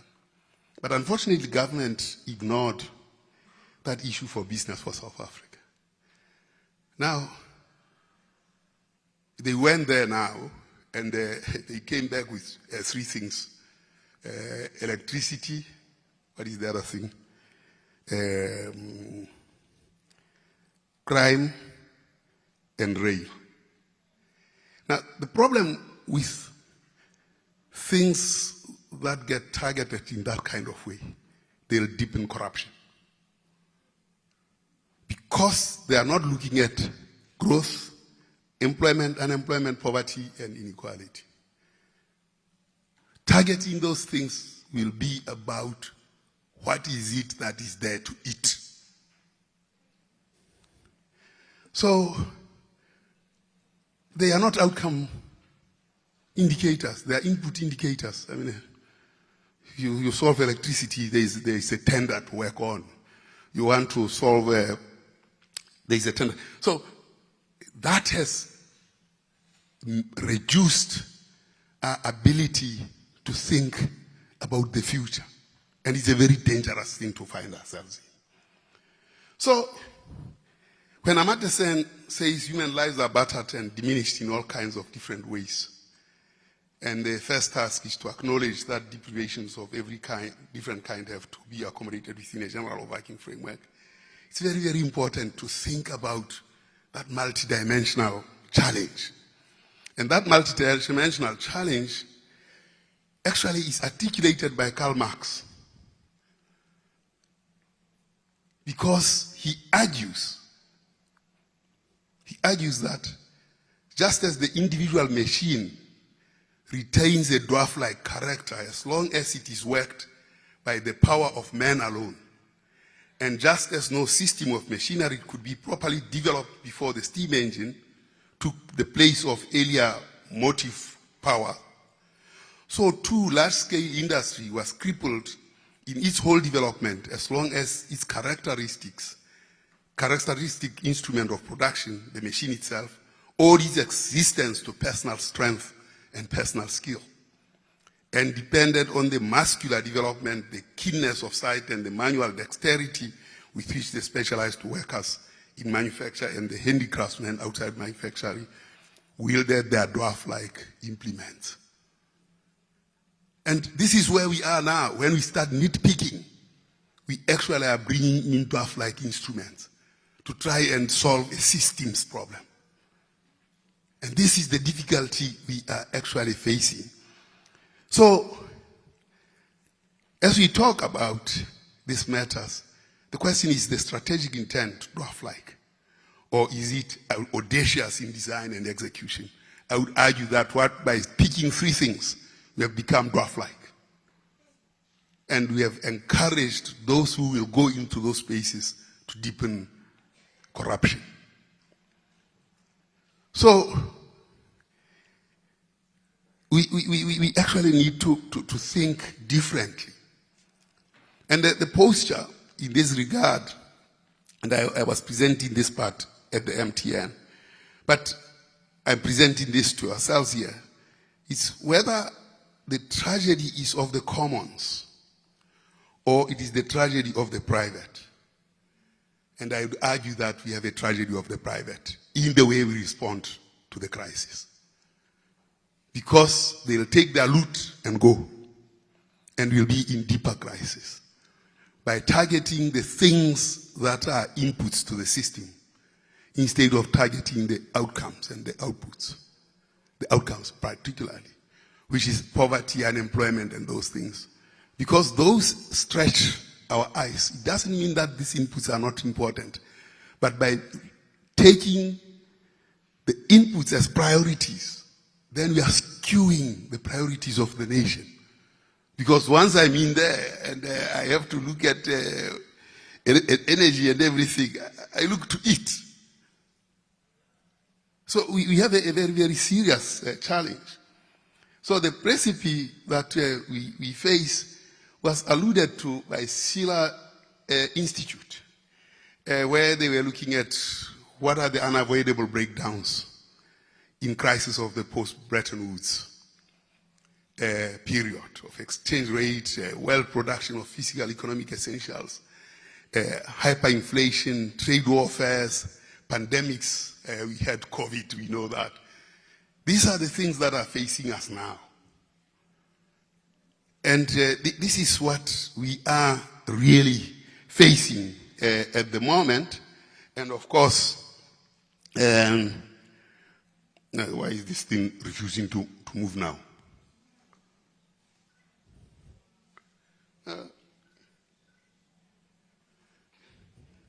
There it is. So, and of course, there are arguments that were made by the Skillers Institute that there has to be the Glass-Steagall law, you know, like Roosevelt, when there was trouble, he actually instituted a particular principles that is, you know, in looking at the crisis then of the bubble. And of course, they said, well, we may have to look at top-down approach to a banking system. And then, of course, use federal credit system. And then, of course, adopt a fusion driver program. This is where we are at the moment. And when you think about Karl Marx and what he was writing philosophically, he said, you know, the problem is we have to imagine how technologically advanced society can realize human needs and desires by deploying technology for the common good. And now, and through cooperation, that is possible. But technology has been so privatized that there are only 5 men in the world, 10 men in the world who own as much as the lower half of the world population. And we can see the issue of intellectual property rights, particularly in the technology space, creeping in and creating this misery. And yet technology has the power of generating non-rival economic systems. The more the demand, when you have your cell phone and I have mine, we can both read the same article. But if you have a physical book, oh my goodness, if you go to the toilet with your book, I'll never see the book. You may use it for different purposes. So this is where the power of technology is very important. I know I've gone out of time, but the use of technology defies the economic laws of scarcity. It's a system of abundance. And the technology is here now, and therefore it can be abundant for us. And it can create the abundance we need. And of course it removes friction and it unleashes augmentation. Now, so how do we look at a different future? Bastani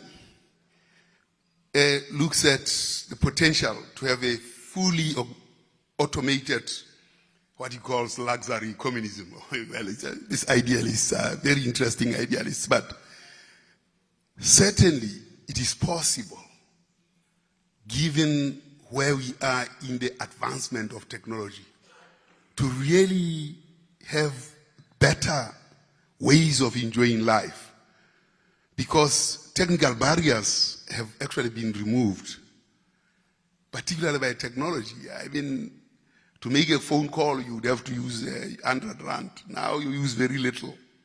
And then with WhatsApp, you almost do things for free. So, we are, in a way, by focusing on electricity, power, logistics, and crime, we are basically constraining ourselves and creating a system that cannot resolve the real problems because we ignored the real problems. Now, if you think about drivers of agglomerations, and I'm moving into this because the work that is being done here has a bearing on how agglomerations are formed. And if you look at Egypt, they have agglomerated along the River Nile and they continue to do that. And geography has been, cultural economic geography became the driver of civilization in Egypt. The Nile River is still a core driver of that. And it's a major theme in Egypt. Even when they want to deconcentrate, this geography is still very important. Now here is Kimberley Hole. And of course, after some time, this is how the hole looks. It's abandoned and Kimberley is no longer that big thing. And of course, that's Joburg here. And after some time, this is how the city of gold looks like with decadence and everything. Now, as we try to address the issues that deliver value to us, we have to start thinking about these levels of concentration. That part is urban function index and central place index. South Africa is dominated by 4 cities. And once it's dominated by 4 cities, then we have a serious problem. And we haven't worked on that geography to see how best we can do things differently, especially in the light of technology. And of course, COVID showed us a few things where you realize that people started working from home and so on. And the question is, what will drive agglomerations in the future? It's something that we have to start thinking about. Okay. Oh, you are saying I'm running out of time. Yes. Oh, yes. So, if you look at the specialized shops in Egypt, South Africa, large shops and private sector, and the tragedy that we have is this one in South Africa, is that blacks are on those street outlets and the little blue there. The large shops and the medium and the private services are in the hands of. So the blacks in South Africa have only 6% or 7% of the retail trade. And you can see the spread in this other area. So I'm trying to argue, therefore, that the enemies of society, as Lenin puts it there, the first enemy, that was 1920, and I think we are facing the same enemy. A communist conceit. Illiteracy is still with us. And bribery has just destroyed the country. These are the enemies that faced the revolution, and these are the enemies that face us now. However, South Africa should and must achieve the digital dream. Otherwise, its citizens will continue to be lunch for a few local barons and global ones. Thank you. Come on, we can do better than that. That is the legend who just spoke to us. Thank you so much, Dr. Padi. All right, ladies and gentlemen, one more item and then we are done for the day, and we're going to run through this one. Can I just ask for the technical team's help with the podium and just getting some of the chairs back as I call up our last panel discussion. And we'll be doing a skills round table. And we're going to have a conversation right now about how do we build a digital society. Everything that we've spoken about when it comes to cloud and when it comes to AI, how do we get the skills ready for that? So for this conversation, the moderator will be Professor Jean Greiling. He is the head of department at Nelson Mandela University Computing Science Department, and he is my boss. Can we put our hands together for Professor Jean? I can see he doesn't like that line. And our panelists, once the chairs get on here, can the team help? Our first panelist, can we welcome up Sikelelwa Mzamo, who is the Acting Chief Education Specialist at the EC Department of Education e-learning section. There, is she? Yes, can we please put our hands together? And then we have Mr. Trevor Ramitlwa, who is the Chief Executive Officer of NEMISA. Please join us here on stage. And then, yes, we can put our hands together, please. And then we have Ms. Jessie Willard, Chairperson of Ganda Ganda Residents Forum. Can she please join us? Let's put our hands together for Ms. Jessie Willard. And we also have Ms. Lusanda Makungo, who's the founder of Coding and Robotics Coach, We Code Everywhere, ICT Centre. Can we put our hands together for her? And just a quick note, there is a pink laptop bag somewhere in the audience. Can you please speak to the people at the back? There's a lady waving her hands. If there's a pink laptop bag somewhere close to you, there it is. We have allocated it. Oh, sorry, there's also one last panelist here. It is Mr. Jackson Chabalala, Tangible Africa Engagement Manager at Lever Foundation. All right, there we go. Thank you very much. You can put your hands together for Jackson Chabalala as well. Yeah, that's great. Thanks, Jackson. We'll give you 1 minute. You've spoken enough today. I know I'm standing between you and a shower and the gala dinner, so We agreed that we'll be to the point. You've had a long day, but we don't want to diminish the value of what we need to talk about today. I just want to start off in saying why I am personally excited about this panel, and I want to thank Motse for putting this topic on stage. I've been coming to ICT Summit for 10, 15 years, and the words that we often use, and they're important words, are technology as an enabler, virtual communication, these are words I heard this morning, cloud computing, cyber attacks. And I'm sitting there and I'm thinking, if we don't have enough skills to address these issues, we are simply consumers of stuff developed in other countries. And we don't want to be that. So we need to talk skills when we talk technology. Otherwise, we are just sending our money to Europe and North America and China to buy stuff to come here.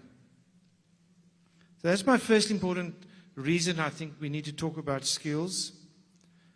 And my second one is because when I spoke to Motse and Pinky, I said, I want people on the stage that are real, that deal with these things daily.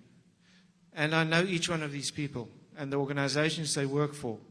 So I'm looking forward to a real discussion, not a Google discussion. And we've prepared them for 2 questions, and they're going to each get 2 minutes, and I will make when your time is over, so that we don't keep these people away from the shower or the ocean or the swimming pool. Okay, so the first question that I wanted you to think about was, from your perspective, when we talk digital society and skills, what do you think are the main challenges in your world, there where you are, where you experience it? Don't think in terms of the whole country, where you are. And I think we'll start closest to me and just pass down, and you each have 2 minutes. Thank you.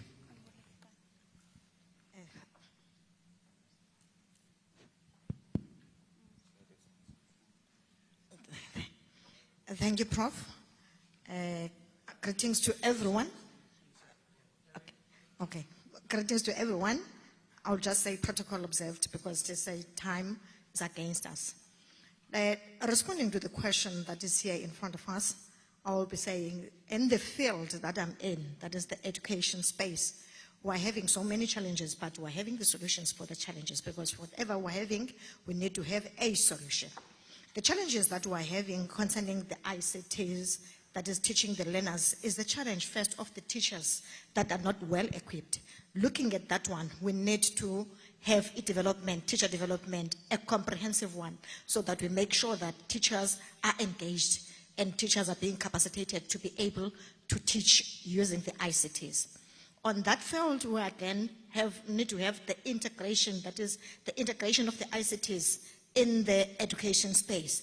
If we're looking, for instance, in the program of coding and robotics, the program of coding and robotics is a complex program itself. Then if you are trying to infuse it in curriculum, it becomes very complex. Then it means the department or the government to have a strategy and a policy on how to deal with that one, because it gives more time and it consumes more time, and we're having complex activities that are there, which we think that the department must have a chew. How do we chew these things? The teachers must be given the skills. In addition to that, we need to organize the partnerships so that they assist us in these challenges that we're having, and to develop more and more. The community engagement is also important, so that we engage the parents so that they can assist the learners at home, so that they know exactly how to assist the learners. Premier, when we're saying WhatsApp, this is not a game to use these phones. But the learners, if they are equipped, the parents are equipped, they will be able to assist. The NGOs, that is the industries and everything, must be encouraged to have that involvement, to have the resources, to give the resources to the schools.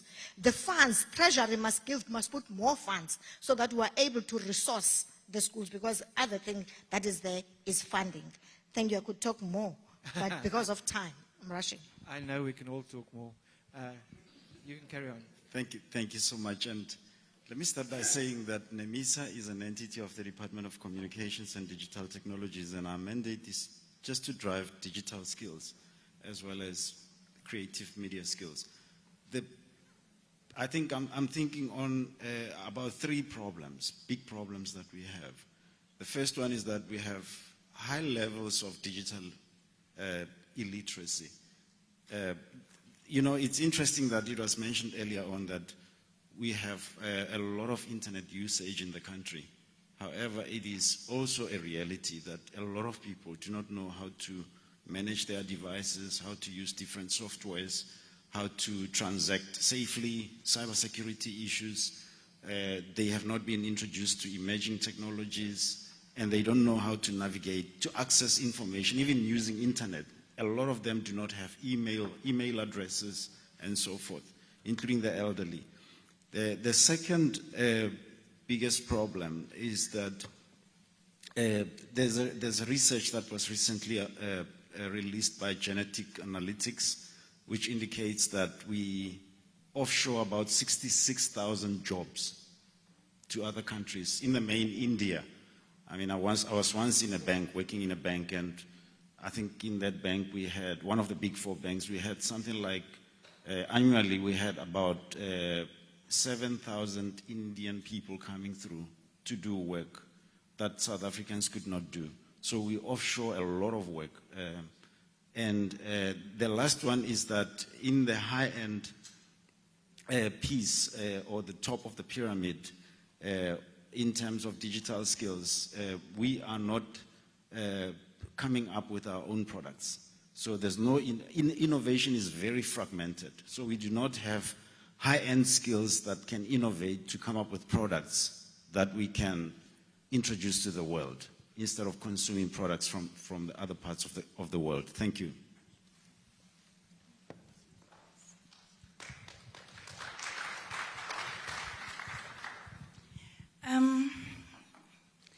Prof, you could just allow me just to put one sentence before answering the challenges.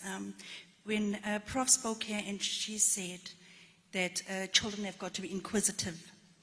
I'm from Port St. John's, and I walk deep into the rural areas, piloting unplugged coding to the kids. I want to say, naturally, an African child is an innovator.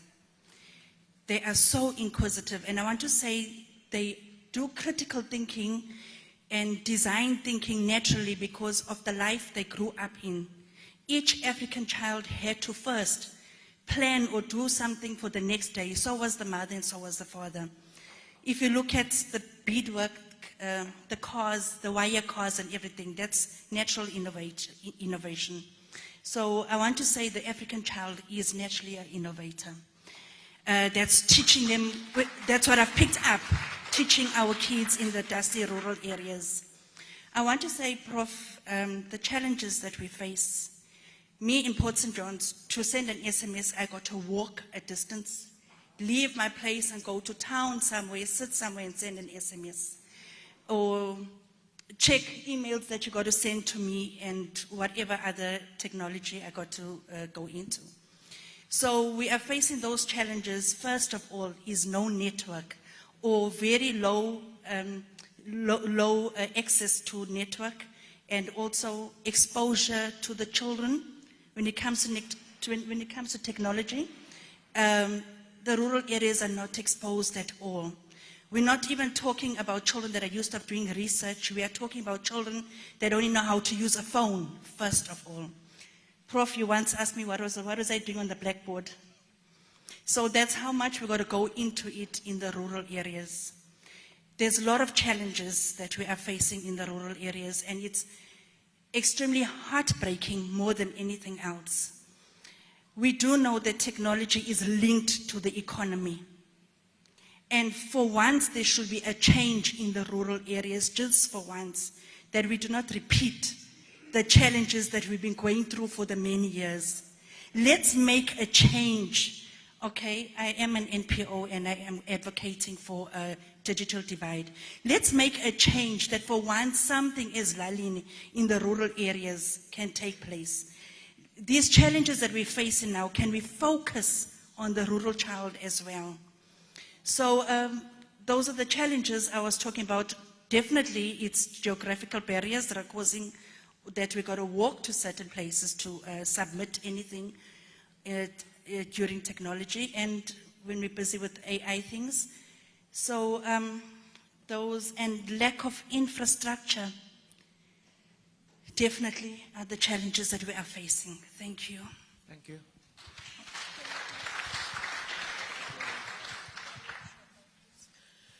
Good afternoon, and the protocol is observed. Lusanda speaking. Just to add on my portfolio, I'm also an educator. The challenge, Prof, that I can talk about amongst the challenges, the one that I have experienced is a language barrier, as I am an educator in the rural schools. And I'm going to go down and talk about the level in the learner's perspective. Our learners, they lack English, especially in rurals. It's scaring. Remember, coding and robotics starts as early as grade R, and it goes up to grade 9 at the present moment. That's what I know. Now, language is a big problem because the foundation phase is taught in the mother language. We all know that. Then now, that's one of the challenges that I am encountering as I am doing the field work in the rural schools. Then now, I always say to the teachers, then we're depriving these learners if they cannot be able to understand and also to express themselves in English, because as I am speaking, I am the product of the suffering. Yes, I was in the rural schools and I suffered, because I remember when I stepped in Western Cape with my diploma in teaching, I couldn't teach because the English wasn't there. I had to cram for me to pass the grade 12 metric. And in Western Cape, I couldn't get a post because there was no English. If I go for interviews, I don't even know what to say. And we all know that English is a dominant language in the global world of digital technology. So that's the main challenge for me. I'm glad that department also is here, so that these are the things that we speak about. And also, secondly, the roads now to access, as I'm saying, I'm doing the field work, the roads to access to these schools, it's a big problem, it's a huge problem. At the present moment, I'm driving a Corsa that is going to be broken because there are no roads. And I would like to go into those areas that are unreachable. That's why I am a tech woman. Thank you. Brilliant. Two issues I would like to bring up. We teach coding without the use of computers because we understand that in the rural areas they still need to know what the world is becoming. And the challenges we have found is a lack of access to creative methods to teach coding, lack of access to resources to teach coding, and a lack of access to excitement, a way of making young people excited about the digital revolution. And the second challenge we found is that there's still a huge emphasis on traditional, or let me not say traditional, but methods of employment that we know about, accounting, medicine, engineering. And we need to speak to the parents as well, because they're not pushing their children to ICT careers or new careers, but they're doing the traditional careers that are now oversaturated, and then it's hard for them to find employment. Thank you. I want us to end this day positive, so none of you are allowed to say anything negative in your last chance, okay? Nothing. I'm going to stop you immediately. We're going home feeling good. I want you to tell us a success story or something that you've managed to do that you think is making an impact. A short and sweet, and then we go home. The things that we did, in my section, I'm in e-learning section or directorate in the Department of Education. We have managed to resource the schools. The little that we're having, we are resourcing the schools. And in collaboration with teacher development that is there and the other directorates that are there, we have managed to train the teachers comprehensively from today, for today. We are from the training of the teachers, of the subject advisors as well as the coordinators. That is the last 2 days we're busy with that. So we're working, trying to develop the teachers. And we're encouraging the parents to be part of this, because if the parents are there, the cybersecurity awareness is needed for them so that the learners know how to use these phones, how to use IT, because they don't use it effectively in some cases because they are not directed well. So if the parents can be directed well, if the teachers can be given the positive stories of IT, how do we use the ICTs, then the parents will be there and they will be able to assist. The teachers will be able to be there.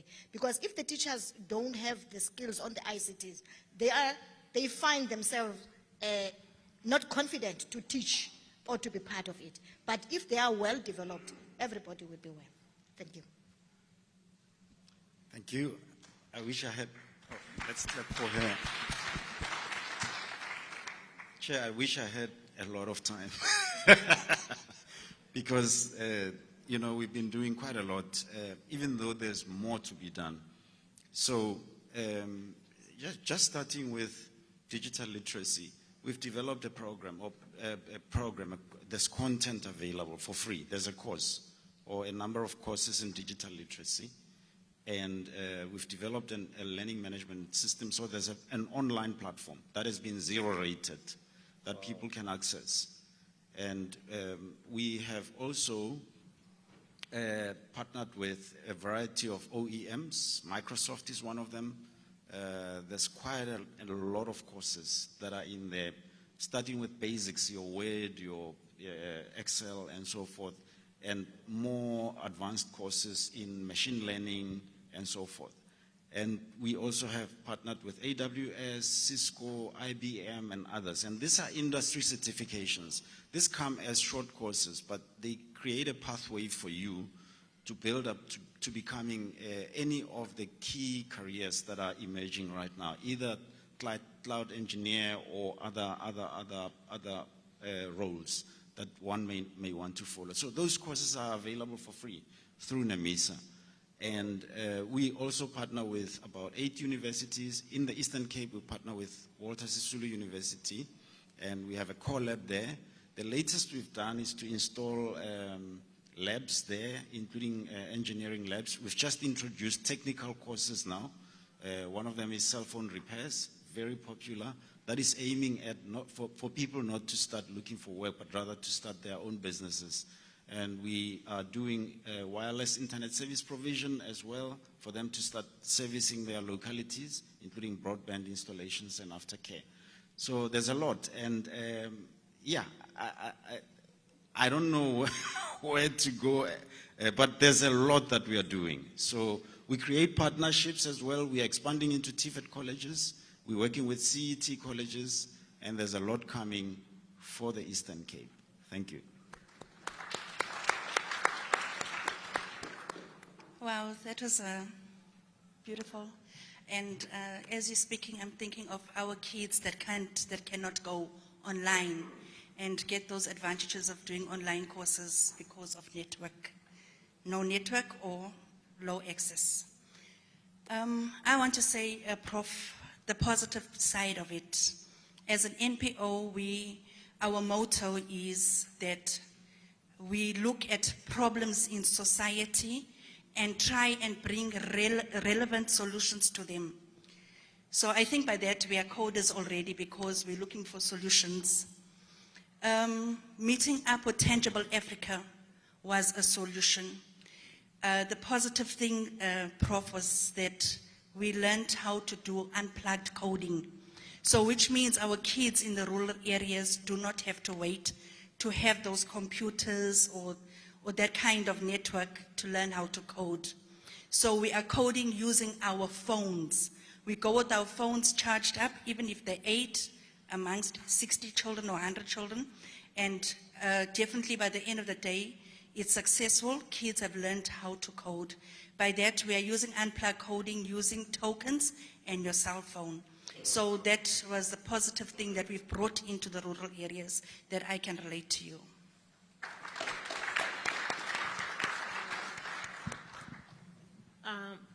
Thank you so much, Prof. I've got a lot of success stories that I can share, but unfortunately, I feel that mic you're holding for me, and you tap on it, fine. I talk about the language barrier, and I am the founder of We Code Everywhere ICT Centre in Tsomo. So what we do, we identify learners who are good in coding as early as grade 3. So what we do in the center, we teach them English and maths together with coding, because we're talking of STEM subjects today. And those STEM subjects, the core of the STEM subjects is English and maths. So in the center, we teach them English. We will go down, we do have a remedial educator that we will make sure that even if the learner is in grade 7, that learner can go down to the basics if the basics are lacking. Because frankly, that's what we are facing with in the rural areas, whereby learners especially are lacking these kind of skills. Now, also, Jesse is talking of unplugged coding. I'm also the testimony of unplugged coding, whereby you can teach learners without the infrastructure of technology. That means we're teaching learners in foundation using pen and paper, and we're teaching them all the concepts of coding. And those concepts will be, for example, conditionals, loops, sequencing. So once the learners, they understand those concepts, it's easy for them if you are giving them a physical machine to code or to interact as a technology that is in front of them. So now the success is the fact that in rural areas, we are teaching electronic skills without computers, whilst we are waiting for the computers. Once the computers are there, then our learners can grab everything with the understanding and having the problem-solving skills already that were taught to them. For example, when I started in the center, I started with the learners that were doing grade 7, and the next day they will be doing grade 9. And those learners from unplugged coding, now they are ready to learn the new language like a C# and a Python, just from unplugged coding. So for them to go to scratch from unplugged coding, it's very easy. Problem-solving skills are there, analytical skills are there, reasoning is there. So all the 25 skills that are needed from our kids, they are there already. So that's what we are doing in the rural schools. There's a lot, as I said, that I can share, lot of testimonies that from coding without the use of computers, it's really an eye-opener to the learners before they even go to the actual computer. When they go to the actual computer, they know exactly what they need to do. In Scratch, they know exactly how to do the animations, how to create stories already, because all those skills, they benefited from pen and paper and growing up with those skills. Thank you. Incredible. Story of success for us, it's realizing that African solutions have global relevance. Our project, which was meant for coding in rural areas, has now gone into Europe. It's in countries such as Ireland, UK, Germany, Sweden, Estonia, a lot of European countries. And the idea shows that the context that we actually thought it was for is actually broader than what it's currently for. And we have learners competing, learners from Africa, such as Kenya, Ghana, Zambia, South Africa, Zimbabwe, competing with learners from Europe and America on an even keel. So that is a story of a win for me, saying that it's not inferior technology that we're bringing. It's not going to Europe because UNICEF is like, hey, we want to tell a story. No, this is a project that was birthed in South Africa, birthed in the Eastern Cape, and has now gone to North America, has gone to Europe, and that is a win that anyone sitting here, as we said earlier with the Henry Ford and the Microsoft comparisons, that South African and African solutions will carry the same gravitas as well. So it's just one testimony, and one testimony leads to another. Thank you. Jackson, we will apply to call it the Chabalala solution, if you don't. Thank you very much. I just want to end off with two stories and then we're done. I like to make things very, very real and personal. I got on WhatsApp this morning while sitting here from a young man by the name of Butch Sidonde. He went to school in Tarkastad. For his maths teacher, who's taught there for 35 years, he was the first person that qualified to go and study a BSc Computer Science at a university. He wrote his last paper yesterday and he said to me, Prof, don't worry, I'm getting my degree. Wow. That needs a hand. And these kind of stories drive these people. They are in the deep rural, in deep townships, and they are finding those gems that we need to get into the world. And I want to emphasize what Jackson's saying. What we're doing here is not a poor product. It's a product that's relevant to Sweden and America. Not as a charity, as a real product. And Jackson needs to talk about life, to talk about changing the African narrative from being a consumer to an innovator. And then just my last stats, I don't know how many of you know this, but one of our biggest export commodities in South Africa today is software development. Many and most of the software companies I know in Gqeberha, in Cape Town, 100% of their clients sit in Europe and America. So we're exporting software to the West. We need to be proud of that. And it's not just about the software, it's about the work ethic of the serious people in South Africa. They often comment that they like software developers from South Africa. I hope you've had a good day. Thank you, Motse, for a wonderful day. We talk again tomorrow. Thank you very much, everyone. I am not going to waste any more time. Can we put our hands together for the entire day's program? All our speakers, all our dignitaries. Very, very important. Tomorrow, 9 a.m. sharp, we get going. But if you're here, we're going to have fun. Thank you very much, everyone.